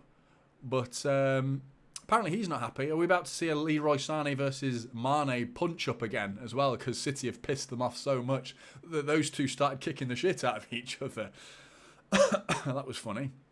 I think Sané came off worst in that one with a black eye. Came out of the hotel like, trying to hide it. Akanji's still playing. Cancelo is playing as part of a back three. Interesting. Surprised at that. Because he can't defend. He can, he's just not the best at it. I think we've got much better defenders. Kovacic was very good. Yeah, he was alright. He was alright. He did everything simple well. And here goes Mane versus Cancelo. That's what I worry about, is that situation right there. Luckily, Mane didn't control the ball, but we all remember what Cancelo did at Anfield with Salah. Last man from a corner, just booted upfield from Alisson. You don't go for that ball, Cancelo. You leave it. Leave it. Let Salah win it and stand him up. Let your teammates catch you up so we can get a defence back. You don't lunge in as last man on the halfway line. That was suicide defending. Suicide defending that was. So it worries me, Cancelo, as a defender. He's got these rash moments in him. But going forward, Cancelo, yeah, sublime. But that's not what we're talking about now, is it? We're talking about someone, I can't remember who it was, but someone was telling me about behaviour. Oscar Barb with a lovely touch there. That was Mahrez-esque. That was. But yeah, attitude, behaviour. That's what we want from Cancelo. We know what he's good at and what he's not good at. But we also know his attitude stinks at times. So, got to sort that out. Muddy Duck saying Pep putting pressure on Cancelo, making him play defensively. Maybe, yeah. Prove that you can do the ugly part of the game as well. It's not all getting forward and crossing in beautiful crosses. And that cross for Haaland, by the way, was really good. Like, threaded it right through the eye of a needle. Really good cross, that. But today, different position. Here's Oscar Bob coming down the right-hand side. Bernardo Silva's still playing. Calvin Phillips is on the pitch. Foden's on the pitch. I've not mentioned his name. Gomez is on the pitch. And Gomez and Foden linking up as I say that. I've not watched the Calvin Phillips documentary yet. I want to watch that. It's an odd one, though, isn't it? A Calvin Phillips documentary. Rodri's found a bit of space. Plays it out wide, or doesn't. But Bernardo Silva reads the clearance. He saw the... I don't know who's playing for Bayern right now. There's a lot of unfamiliar names. I know they've got a lad called Ibrahimovic on the bench. Not the Ibrahimovic. It's a different Ibrahimovic. But... yeah, I'm trying to see who... I can't make out who Bayern are actually playing here. But yeah, this is... more in favour of City to win this now, with Bayern definitely made... Oh, they've given it away on the edge of the area. Foden inside the box. He's been forced wide. Crosses it to nobody. It was deflected over Haaland's head, in fairness to Foden. The cross wasn't quite on. Here's Cancelo versus Mane. Did the right thing. Cancelo plays it back to Edison. Nice and simple.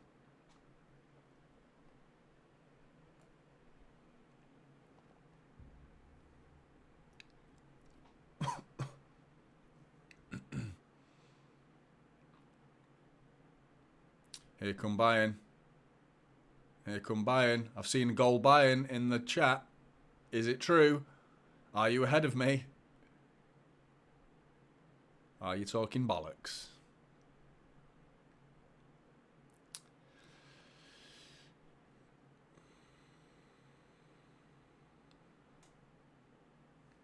Hugh says he loves Mane as a player, but no troublemakers, please. He'll be off to Saudi, I think. Yeah, maybe. Maybe. What do you think about Saudi as a league? Are you starting to worry? Do you think... Because they are making serious moves, aren't they? I think if Mbappe goes... Can't do. He can't go. I mean, for me, it's not like... I'm not trying to disrespect Saudi as a league. And I mean, they're just trying to buy their way into the hearts of fans by signing such blockbuster names. But you got to question Mbappe if he goes. If you're a top-level performer, want to be the world's greatest, and for 1 year of your stint as a professional football player, you go cash grabbing in Saudi, then you're not an elite top level player, because the top level players go for the top level trophies, the Champions Leagues. But here's Ederson comes out and stops Mane one-on-one. He comes about 50, 60 yards out of his box, chests it down. Mane, we remember Mane doing that Liverpool at the Etihad where Mane's foot went in and kicked him in the head. He ended up with about 20 stitches on his face. And we ended up winning that game 5-0. Leroy Sané putting the 5th goal in with a beautiful goal against Liverpool. Not the same Liverpool anymore. We didn't beat Liverpool 5-0. Actually, we did. We put 4 past them last season. Are you on a pint of vodka already, mate? Yeah, I wish I was. Wish I was. It's water.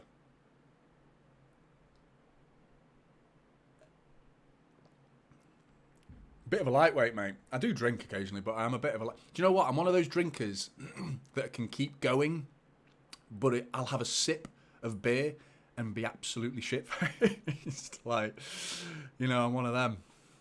But, yeah, good play there from Cancelo. Oscar Bob couldn't quite bring it under control.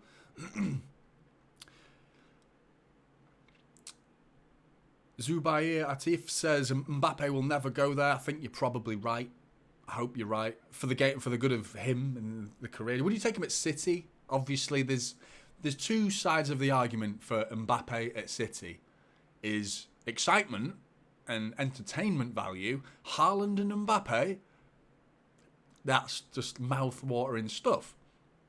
You take into consideration the player's attitude. Does he track back? Does he fit Pep's system? Does he work hard enough? Is he a troublemaker? Because PSG are finding out that he is a bit of a troublemaker, isn't he? He seems to stick his ground. And I mean, talk about player power. He is more powerful than PSG. He's bigger than PSG right now. Do we want to sign a player that would come here thinking he's bigger than Manchester City? I don't want a player that thinks they're bigger than the club. So I think you've got to look at the whole baggage that comes with Mbappe. I don't think City are going to go in for him, to be honest, just even for a year. And the fact that it sounds like he's willing to sit on his arse for a year at PSG and go on a free to Real Madrid. And in August, he's going to get a £60 million payout for a loyalty bonus. Nonsense, mate. So that's... Oh, Akanji from a corner. Drilled in from the corner there. Akanji getting on the end of it and volleying, getting caught by... It's not Sommer. Is it Ulrich who's gone in net? Goretzka's on the pitch. That's a name I recognise. But yeah, no, Mbappe's an odd one. An odd one.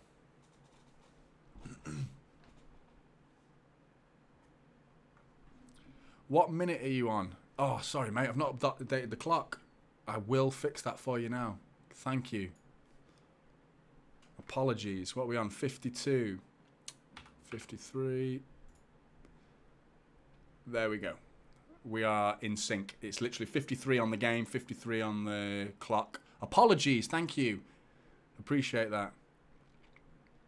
Rookie streamer. What a rookie streamer. Cancelo bringing down Mane there. Did he, though? Mane's smiling with a cheeky little smirk. Referee looks like, you're lucky I don't book you, you cheating bastard. And he went down like a... Oh, that's awful. Get him booked, ref. Doesn't matter if it's pre-season. That's cheating.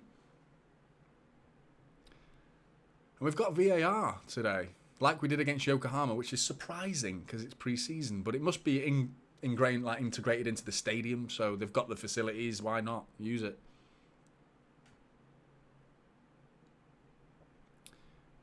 When's the Ballon d'Or ceremony? I don't know, actually. Isn't it soon? It's got to be between Messi and Haaland, hasn't it? Messi because of the World Cup. It's a farce, though. I'm not a big follower of it. You know, it really was like... The only entertainment was, is it Messi or Ronaldo? It's just like a soap opera, wasn't it? Like, it's who you know. Anyway, Mane nearly in again. Mane's the only one posing a threat right now for Bayern Munich. And it's a reasonable threat because he keeps getting in. But they're either misplacing the pass to him, or Ederson, or Cancelo, in fairness to him, is dealing with it reasonably well. But Mane seems to be their only threat right now. We're quite high up the pitch. There's a lot more space this half behind us than there was in the first half.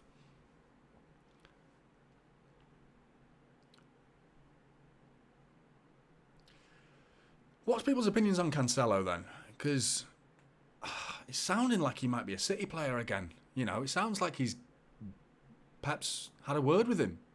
He's playing him. but only in the second half. But he's given him genuine minutes. Laporte's playing as well.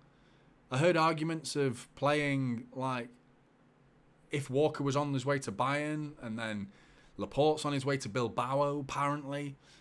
Cancelo on his way out, then don't give them minutes because that helps our rivals or wherever they end up, wherever those players end up, we are benefiting them by giving them a pre-season and a pre-season where they don't actually play their real season with us. I sort of see that point, but at the same time, you've got to cover your bases because they may be with us throughout the season, in which case we'll wish we did give them a pre-season, especially if we need to call on them at some point in the season. It's just the behaviour for Cancelo. I think he's been unacceptable. I would like to hear something publicly to City fans. We need to know that your head's in the game. We need to know that you care about us. Just something in social media saying City, with City shirt on, proving you give a shit about City. You know, that's what I want to see. An apology of some kind or a statement of some kind. It should be Haaland. Joke that Ballon d'Or. It's just a fanboy trophy, Hugh says. It is, mate. It really is. Messi will get it. Haaland deserves it. I think you could be right there as well. It's because of the World Cup. It's just because of that World Cup. And you look at his club performances, well below par. Well below par. His time at PSG was pretty anonymous. Very little to write home about. Not much to talk about there. Talk about Haaland's club performances. And it's hard for, you're going to punish Haaland because he didn't play for Norway in a World Cup because Norway weren't there. Do you know what I mean? Yeah, I think overall Haaland fully deserves it. It's just the whole, it's a romance story, isn't it? It's a novel, Messi, isn't it? I love Messi. I love him. I just think in terms of that particular award and Ballon d'Or, now Haaland deserves it. It's good though, isn't it? We've got a player that's nominated for. Obviously, Kevin De Bruyne as well was a year last year, wasn't it? So yeah, no, I'm not. It wouldn't bother me, put it that way, if Haaland didn't get it, and I don't think it'd bother Haaland because he's got plenty of years where he could go and win it. Bernardo Silva coming down the right-hand channel, plays it out wide to Oscar Bob, who's got a lot of space. Oscar Bob looking to beat his man. Plays in Bernardo Silva. No one tracks Bernardo Silva. Hard and low across. No one's there. Rodri. It's bobbling around in the edge of the box. On the goal mouth. Scramble. Just didn't find its way into the back of the net. Calvin Phillips smashes into the back of his... who was that? Someone. I don't know the Bayern team at the minute because they've made so many changes. Calvin Phillips smashes in, prevents the counter-attack. It was Rodri picking up the pieces. Bernardo Silva getting to the touchline through Oscar Bob's little... touch, maybe a little bit overhit, made Bernardo stretch for it, gets his cross in, rebounds back to Rodri, Rodri fires it in, cleared, and it starts to trickle across the line and cleared by Bayern Munich. Good bit of play there from Oscar Bob, namely. Positioning, he pulled himself so far wide that it drawed the fullback out to him. That gave Bernardo Silva the space to run into that channel, and Oscar Bob lays him in. Really good play from Oscar Bob, that was.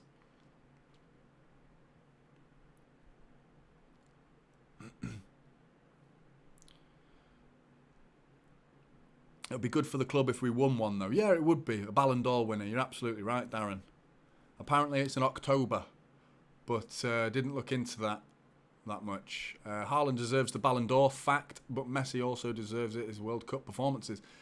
Yeah, it's a tough one. I think Haaland overall, because you factor a poor throw in there from Rodri.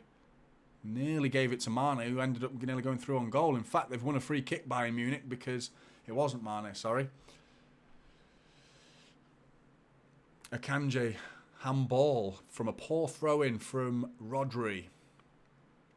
Those numbers, that Japanese font, I've no idea what's going on. I like the name, but the actual number on the back, that doesn't look like a 5 to me. But anyway, clipped into Mane. Mane, Laporte clears it brilliantly. Bernardo Silva, back to Cancelo. Cancelo, Laporte and Akanji are your back three with Rodri and Calvin Phillips in defensive midfield. Ahead of them in the box, at the head of the box, in the middle of the park, is Bernardo Silva and Foden. Oscar Bob playing out wide. Right now he's not. Bernardo Silva's out wide, but so far Oscar Bob had been out wide. And Oscar Bob's tucked in right now. So Bernardo and Oscar have swapped positions. Haaland up top, of course. On the other side, is Sergio Gomez. Not really seen much of him so far. He's one, alongside Calvin Phillips, that needs to impress. I think needs to prove himself this season. And I'm glad Pep's playing him further up the field because he can't defend. He cannot defend at all. But here's Bernardo Silva, right wing. Oscar Bob inside him. Oscar Bob's trying to make a run for him. Not a good one, in fairness. So Bernardo Silva ends up running down a dead end and losing the ball. In fact, he gives a free kick away. I don't think Haaland's touched the ball yet. And how many times did we say that last season? And the next time we said Haaland's name, he was scoring. So, yeah, I think commentators were learning slowly but surely over the course of last season. And Jamie Carragher, Gary Neville, and numerous players. Has he joined the right club? Is he good enough to play in a City side? Is he the right player for City? Yeah. That narrative was quickly shut down once they realised, well, they're in every single cup. They're in the FA Cup final, they're in the Champions League final, and they're one game away from winning the Premier League. Yeah, end of discussion. Haaland's at the right club, believe me.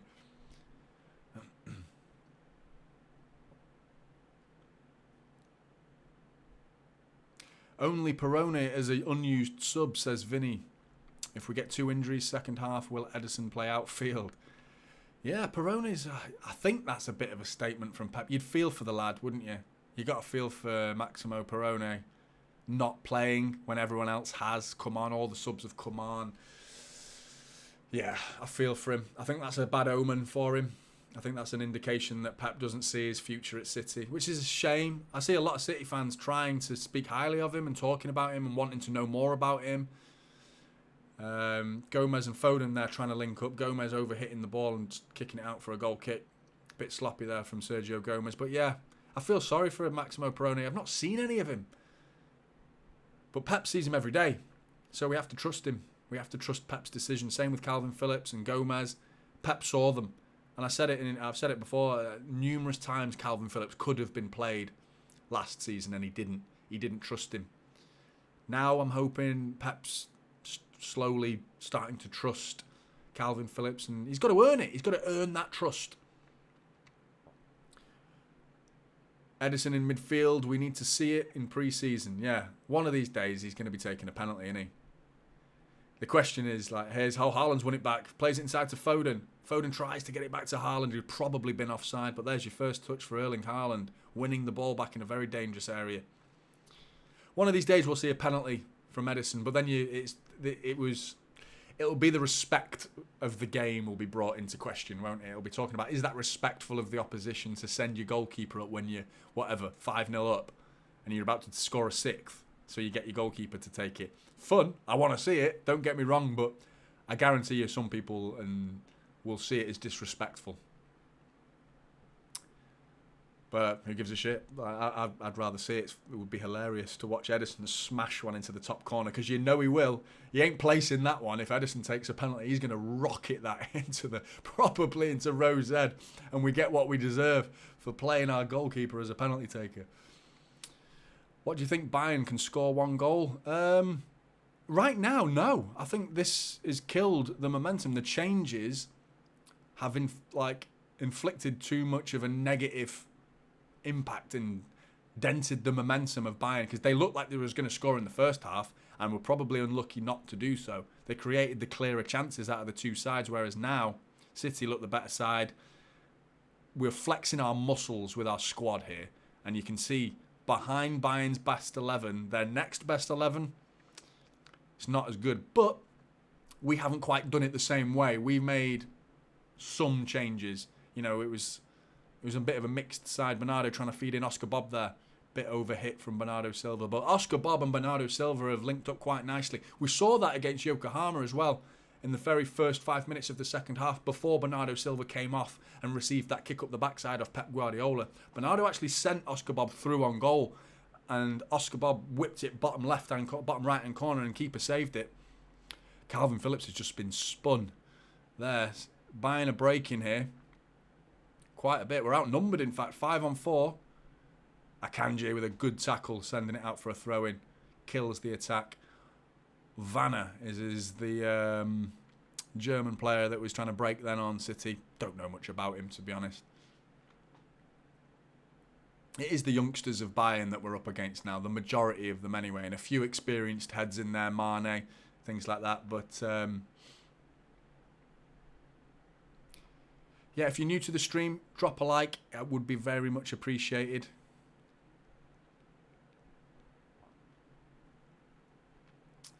"65 minutes in. It's died a little bit, this game. It has died a little bit. Tell you what, though, if Bayern Munich sign Harry Kane, who's stopping Bayern Munich from winning the Champions League next year? Us are the only genuine shouts, and Real Madrid maybe, but like, I wouldn't want to face them with Harry Kane up top. I think we can beat them, because we saw in the first half how much they're missing a number 9. They created chances, but they had no spearhead. They were missing that focal point of goals, of a genuine goal. Oscar Bob, has won it back. Trying to win the ball back. He looks tenacious, doesn't he? I like him. I like what I'm seeing from Oscar Bob. Brave. Doesn't give a shit that it's Bayern Munich. I'm Oscar Bob. That's what he's saying. Good player there. He's looking positive.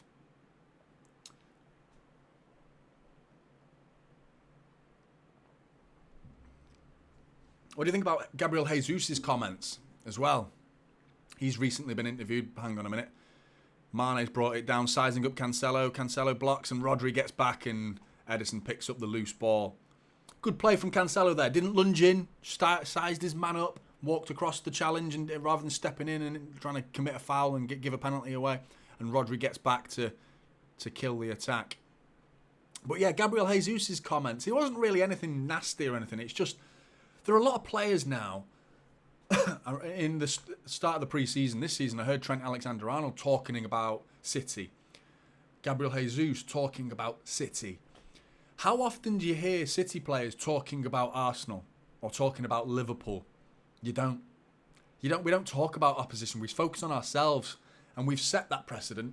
We have driven a fear factor, a stake in the heart that's made of fear right through every single big club in the Premier League. The rest of the big 6 are scared of us to the point where their players openly discuss us and they know what we are capable of. Here's Oscar Bob finding space, drills one over the bar. Good effort. He looked for a pass, looked for 1 or 2 passes, but no one was on and he just went for it instead. Got to get your head down there though, Bob. Keep your head down, drill it hard and low. Yeah, well over the bar. Bit unlucky leaning back there, but yeah, Darren says we're all in their heads. Absolutely. Jesus was saying the same thing. Jesus was saying we were nervous last season, and City, they're not nervous. They're not nervous at all. They know how to play, but we'll see next season. We won't be nervous next season, he's saying. And he's already speaking. Do you talking on the pitch? He's already making it a rod for his own back. Like, why would you say that? Why would you go out and set the standards? And like, okay, I understand in his head he's thinking, I'm trying to send a message that we're not nervous. But the psychology behind saying that, here comes Maximo Perrone. I think he's got his shirt on. Water break. But yeah, the psychology behind talking about us means that you are, like Darren says, you're in their heads. We are in their heads, rent-free. And that's what we're doing. We don't do it to them. Do you know what I mean? We don't talk about them. How often do you hear about Arsenal? Yeah, they're really good. They're really good. They've got Mikel Arteta. No City player talks like that. Every City player talks about how good, what our job is. What's our job? We need to keep winning and just only focus on us. Yeah, and Jesus' recent comments is he's thought that that's going to send a fear factor to City. If anything, it's made me more confident. It's made me think like you're still that emotional guy. The emotional side of the game is too much for players like Zinchenko and Jesus. And Mikel Arteta on the touchline, his behaviour last season, way before like the actual title running, the last 7 or 8 games as the title running, with 15 games to go, they were going apeshit about winning games in the last minute, and we were winning games just as much and just winning and going, yes, high fives, well done, next game. They were going mental, singing we're going to win the league. It's up here. The game is won in here more often than not. Obviously, the talent plays a part, but psychology in Pep is just second to none. And they're scared of us. They are absolutely terrified of Manchester City. Hopefully, we can carry it on. Rodri, captain over Diaz, second half. Over Diaz, good point. Maybe, yeah. Maybe. I'm surprised at that, to be honest. I think both. The good thing is the captain's armband is starting to mean less and less at City because we have a team full of captains. We have not full of them, of course, not full of them, but Kyle Walker doing speeches. Rodri does speeches. I remember Gundogan was doing speeches. I bet players like Kovacic, I bet he speaks up. Haaland will probably speak up. He's very vocal. Maybe not captain material, but everyone is a leader. And the role of captain at City isn't as important, I don't think, because as long as you're all up here, you respect your captain, and if he says some things and you do what the captain says, I respect that, of course. But we're a team full of leaders, and it's vitally important.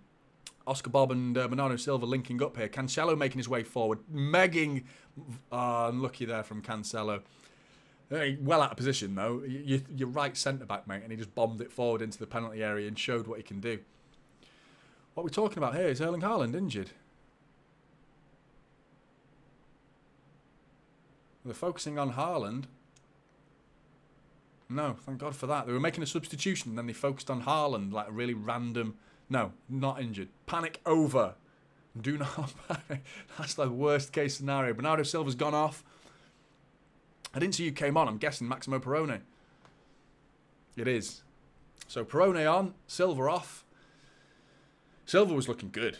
Silva was looking very good throughout that game. Very committed. And when is he not committed? When is Silva not committed? And the amount of rumours that the guy's circles around him, it's like a bag for him. He carries it every season. But he just plays with 100% attitude. It never looks like he doesn't want to be there.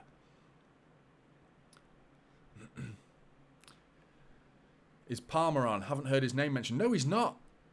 He is not on. Which is interesting. Because the links were Brighton on a loan move. Cole Palmer to Brighton on a loan move. And maybe has that picked up some momentum. Is he on the bench? I wrote the bench. Is it? Yeah, he's on the bench. So, no. I don't know. Just not playing, mate. I think he's on the bench, yeah. Arsenal fans getting big-headed over one good season. They think they can win the Champions League next season. They don't have the team mentality yet to get through the thick and thin of the Champions League. Absolutely. You've got to factor in, it's not just winning the Champions League. Edison pissing about with it a little bit there. Lovely play, though, from Cancelo, knocking it round the corner. That's a foul, referee. Perrone getting caught on the ball, but looked like a foul more than anything.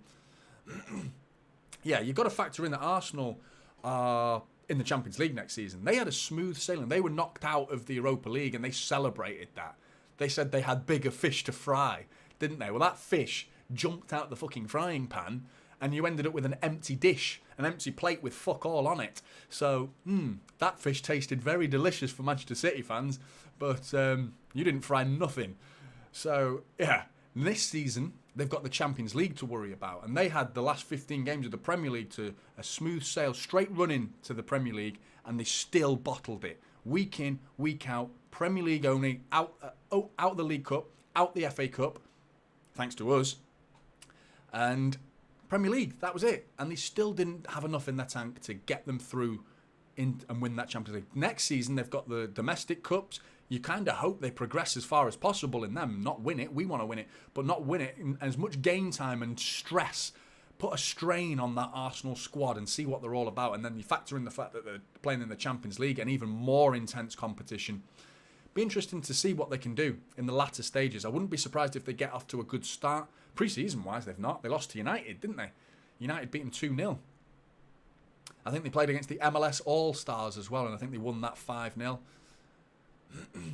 Liverpool are the ones to focus on, though, for me. I think they're going to be the number one challengers next season. It sounds like Lavia is a deal very closely done for Liverpool as well. So they've got Szoboszlai, McAllister, very close to getting Lavia.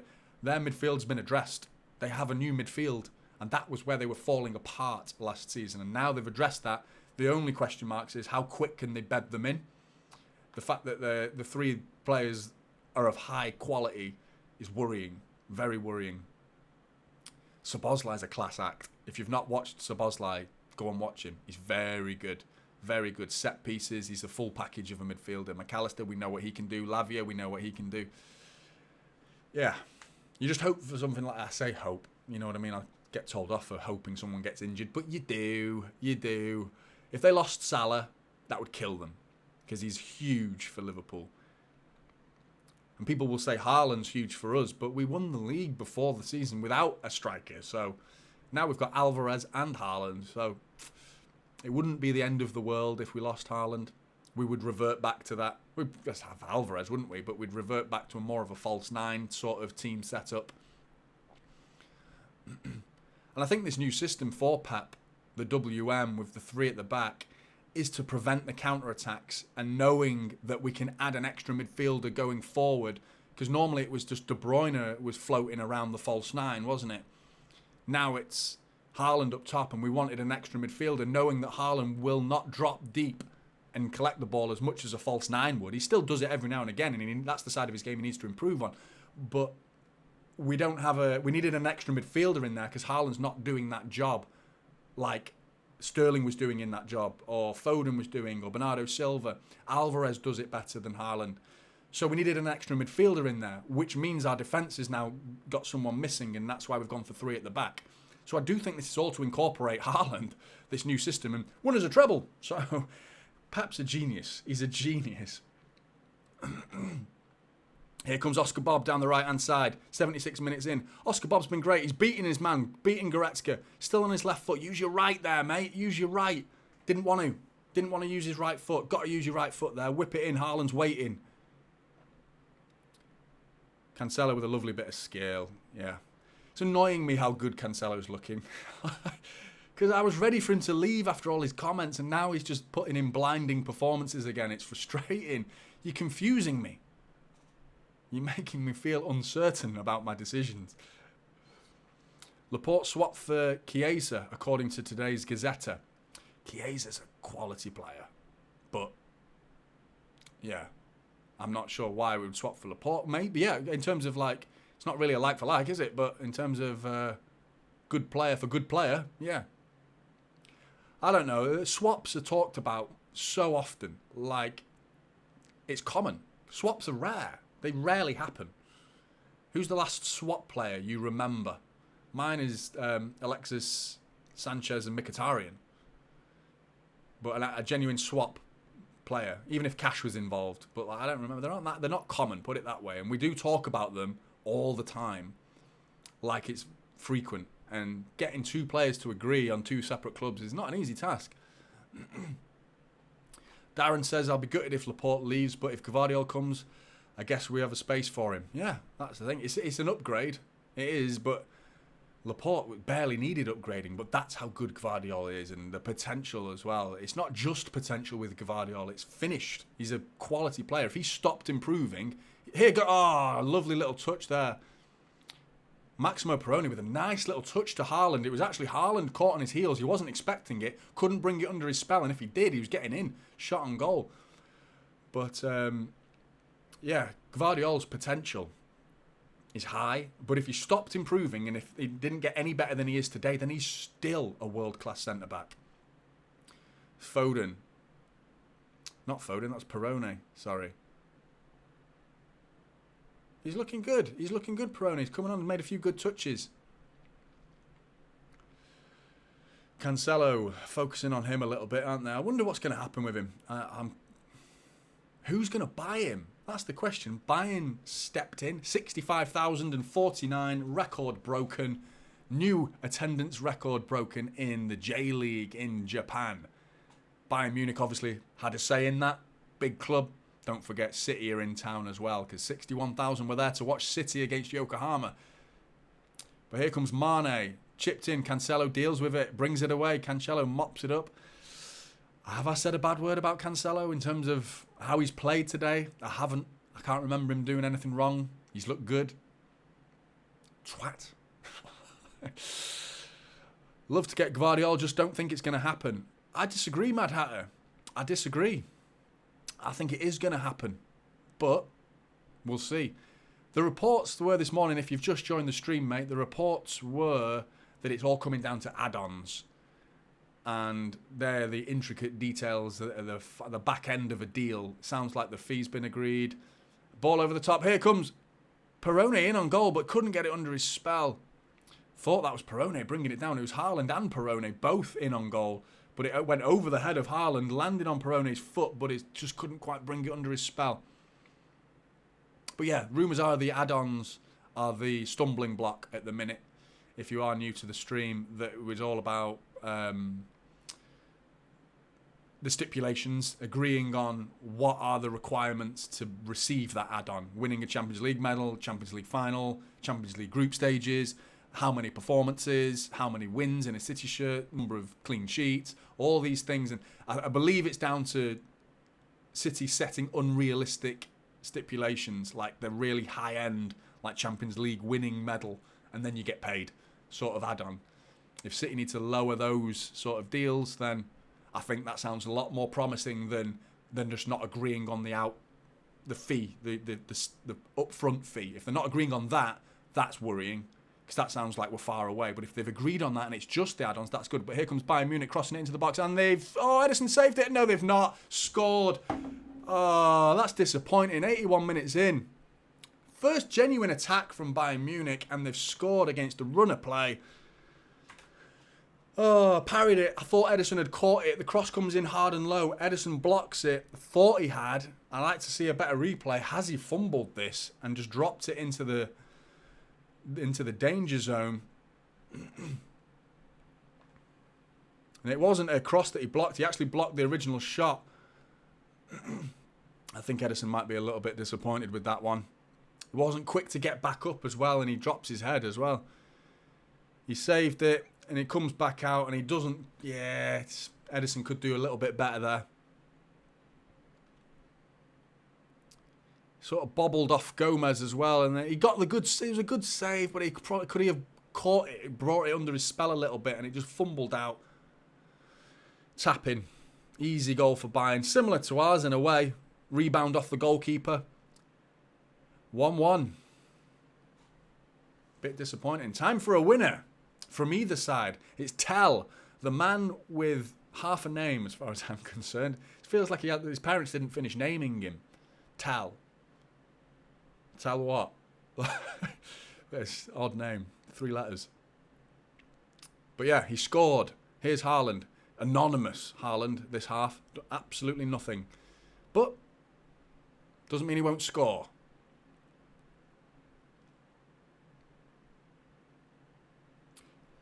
Hopefully we can go on and get a winner here, but going off the first half, I'd say a draw would be a fair result. But this second half has been domination from City. I think we've been completely all over them. Maybe not all over them, that's a slight exaggeration, but certainly the better side this second half. But 1-1. Nothing to worry about, though. It is pre-season. Foden whipping in the free kick. Haaland's on the ball. His block shot. Nice little chip from Foden into the box. Haaland brings it down on his chest. First time, once it lands at his feet, hits it, blocked. Good defending, though, to block the shot from Haaland. Very easy. Great run from Haaland. Pushing all the defenders out of his way as he's making his run. Good run from Haaland. Flash of a moment there from Haaland. That's what we know. Quiet. The whole half. All of a sudden, chance. Could have been very easily a goal. Corner comes in. Headed. Oh, good save. Great header from Laporte. Far corner. Is it Ulreich? Good save from the Bayern goalkeeper. One for the cameras. Got a good hand to it. You expect him to save that one, in fairness. But yeah, good header from Laporte. Good corner. City look like they want to win this game, and it matters. Doesn't matter if it's pre-season. It means something. The Mad Hatter says, could Cancelo be trying to prove himself? Yeah, absolutely. I think he is. And he's doing a good job of it as well, in fairness to him. There he is again. Crunching tackle from Cancelo. Wins the ball. Back on the ball. Man on Cancelo. No problem. Knows it. Eyes in the back of his head. He's playing really well. Here's Oscar Bob on the right-hand side. City looking to get a winner in the latter stages of the game. Oscar Bob with a nice cross. Blocked. Wasn't that nice a cross, in fairness. It was in the right direction. Just didn't get enough height on it. But Oscar Bob's looked lively. Very lively. He's proving himself. I think he's going to be in our first team next season. Won't get many minutes, but I think he'll be there. He'll be asking questions of Pep every week, training. He deserves it, looking at this. I hope we do. Palmer's the interesting one. I think it was Muddy Duck who mentioned the fact that Cole Palmer's not played. He hasn't. That's an interesting one. Maybe he's on his way to Brighton. On loan. I don't think that's a bad move for him. I could see him getting a lot more time, but here's Cancelo working his way into the box. Here's Cancelo. Shot. Blocked. Just out for a corner, but Cancelo bursting into the area. He's looking good, Cancelo. He really is playing well, proving himself. He looks miserable, but when did he ever look happy? He always looked miserable, in fairness to him. He does have one of those faces, doesn't he? But really good play. Oscar Bob here, corner. Short corner. Perrone into Foden. Foden's got to shoot, got to score. Doesn't. Missed. Goal. Rebound. Another rebound goal. Who is it? Emerick Laporte. Taps it into the empty net. Lovely corner. Short corner. Out to Foden. Foden plays it to Maximo Perrone. Foden makes the run around the fullback into all the space in the world. Similar to the Bernardo Silva goal, if you remember that. The first goal at the Etihad against Real Madrid. Similar. Found the space. Foden. Brilliant run. Finish was poor from Foden, straight at the keeper in fairness to him, but the run was great from Foden. Should have got it a bit out wide, but the rebound lucky, comes back to Emerick Laporte, right-footed, weaker foot, taps it into an empty net. 2-1, Manchester City, with very little time to make it 2-2. Come on, City, pre-season, it matters, it fucking matters. Come on, get in there. City beat Bayern again. 3 City fans doing the Poznan in Japan. Scenes. Limbs, as they say. Good goal, that, for Laporte. He looked happy as well.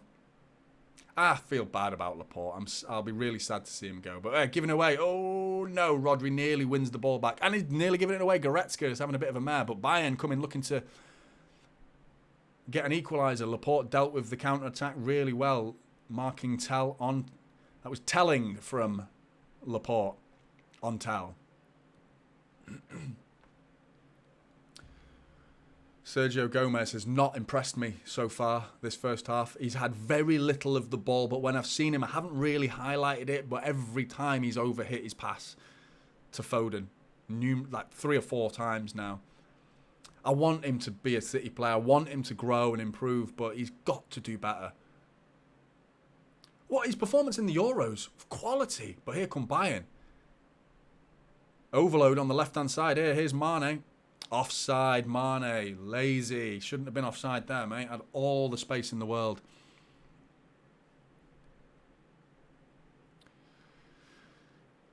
Darren says, lovely, I know it's pre-season, but they don't like it. Up 'em. Definitely. Royce Roller, Bayern. Take that, in other words, you jagovs. I don't know what that means, mate. The Bayern goal was good for the game. It was, Vinny. It was. It's picked up a notch, hasn't it? They're top-level athletes who care. They are competitors. So even though it's pre-season, they don't want to lose. City upped their game when they scored. When they equalised, right, you pissed them off. You woke the beast. You poked the bear. And City went up the other end and scored. But long ball over the top to Phillips to Haaland. Haaland's in. First touch is sublime. Blocked again. What a touch. What a ball from Calvin Phillips as well. That is the part of his game that we saw in a Leeds shirt and in an England shirt in 2020. Spraying balls all over the place. Phillips' vision, long-range passing is really good from Calvin Phillips. Really good. It lands right on the foot of Erling Haaland. Really good touch from Erling Haaland. But the defender does well to actually block the shot. The best Haaland could have done that, in fairness to him. Good play from City. Corner ball. Calvin Phillips involved again, winning the corner. He's done well, second half, Calvin Phillips. Aside from what I just described, he's done well. Everything's basic. It's one of those roles you can't impress, defensive midfielder. You're not going to get any headlines in defensive midfielder, unless you're Rodri, who can score like out in the Champions League final. It's rare for those situations, though. So you have to do the simple things well, and he's done that. So well done, Calvin Phillips. Corner comes in. Akanji with a header. Bayern looking to counter, though. Here comes Tell. Mane looking to sprint in behind. Good line from City. All of a sudden, they all just stopped. Good communication. Stopped dead. All the Bayern players ran offside. And the player with the ball, Tal, couldn't play it because he knew they'd all ran offside. Good play from City's back line, that was. Give Sergio Gomez time, he will come good. I hope he does, mate. I hope he does, Hugh. Hadley Clark, how late am I? I'm like an armchair United fan turning up for the last few minutes. Don't worry about it, mate. Glad you joined at all. Good to see you, mate. But here come Bayern, edge of the area.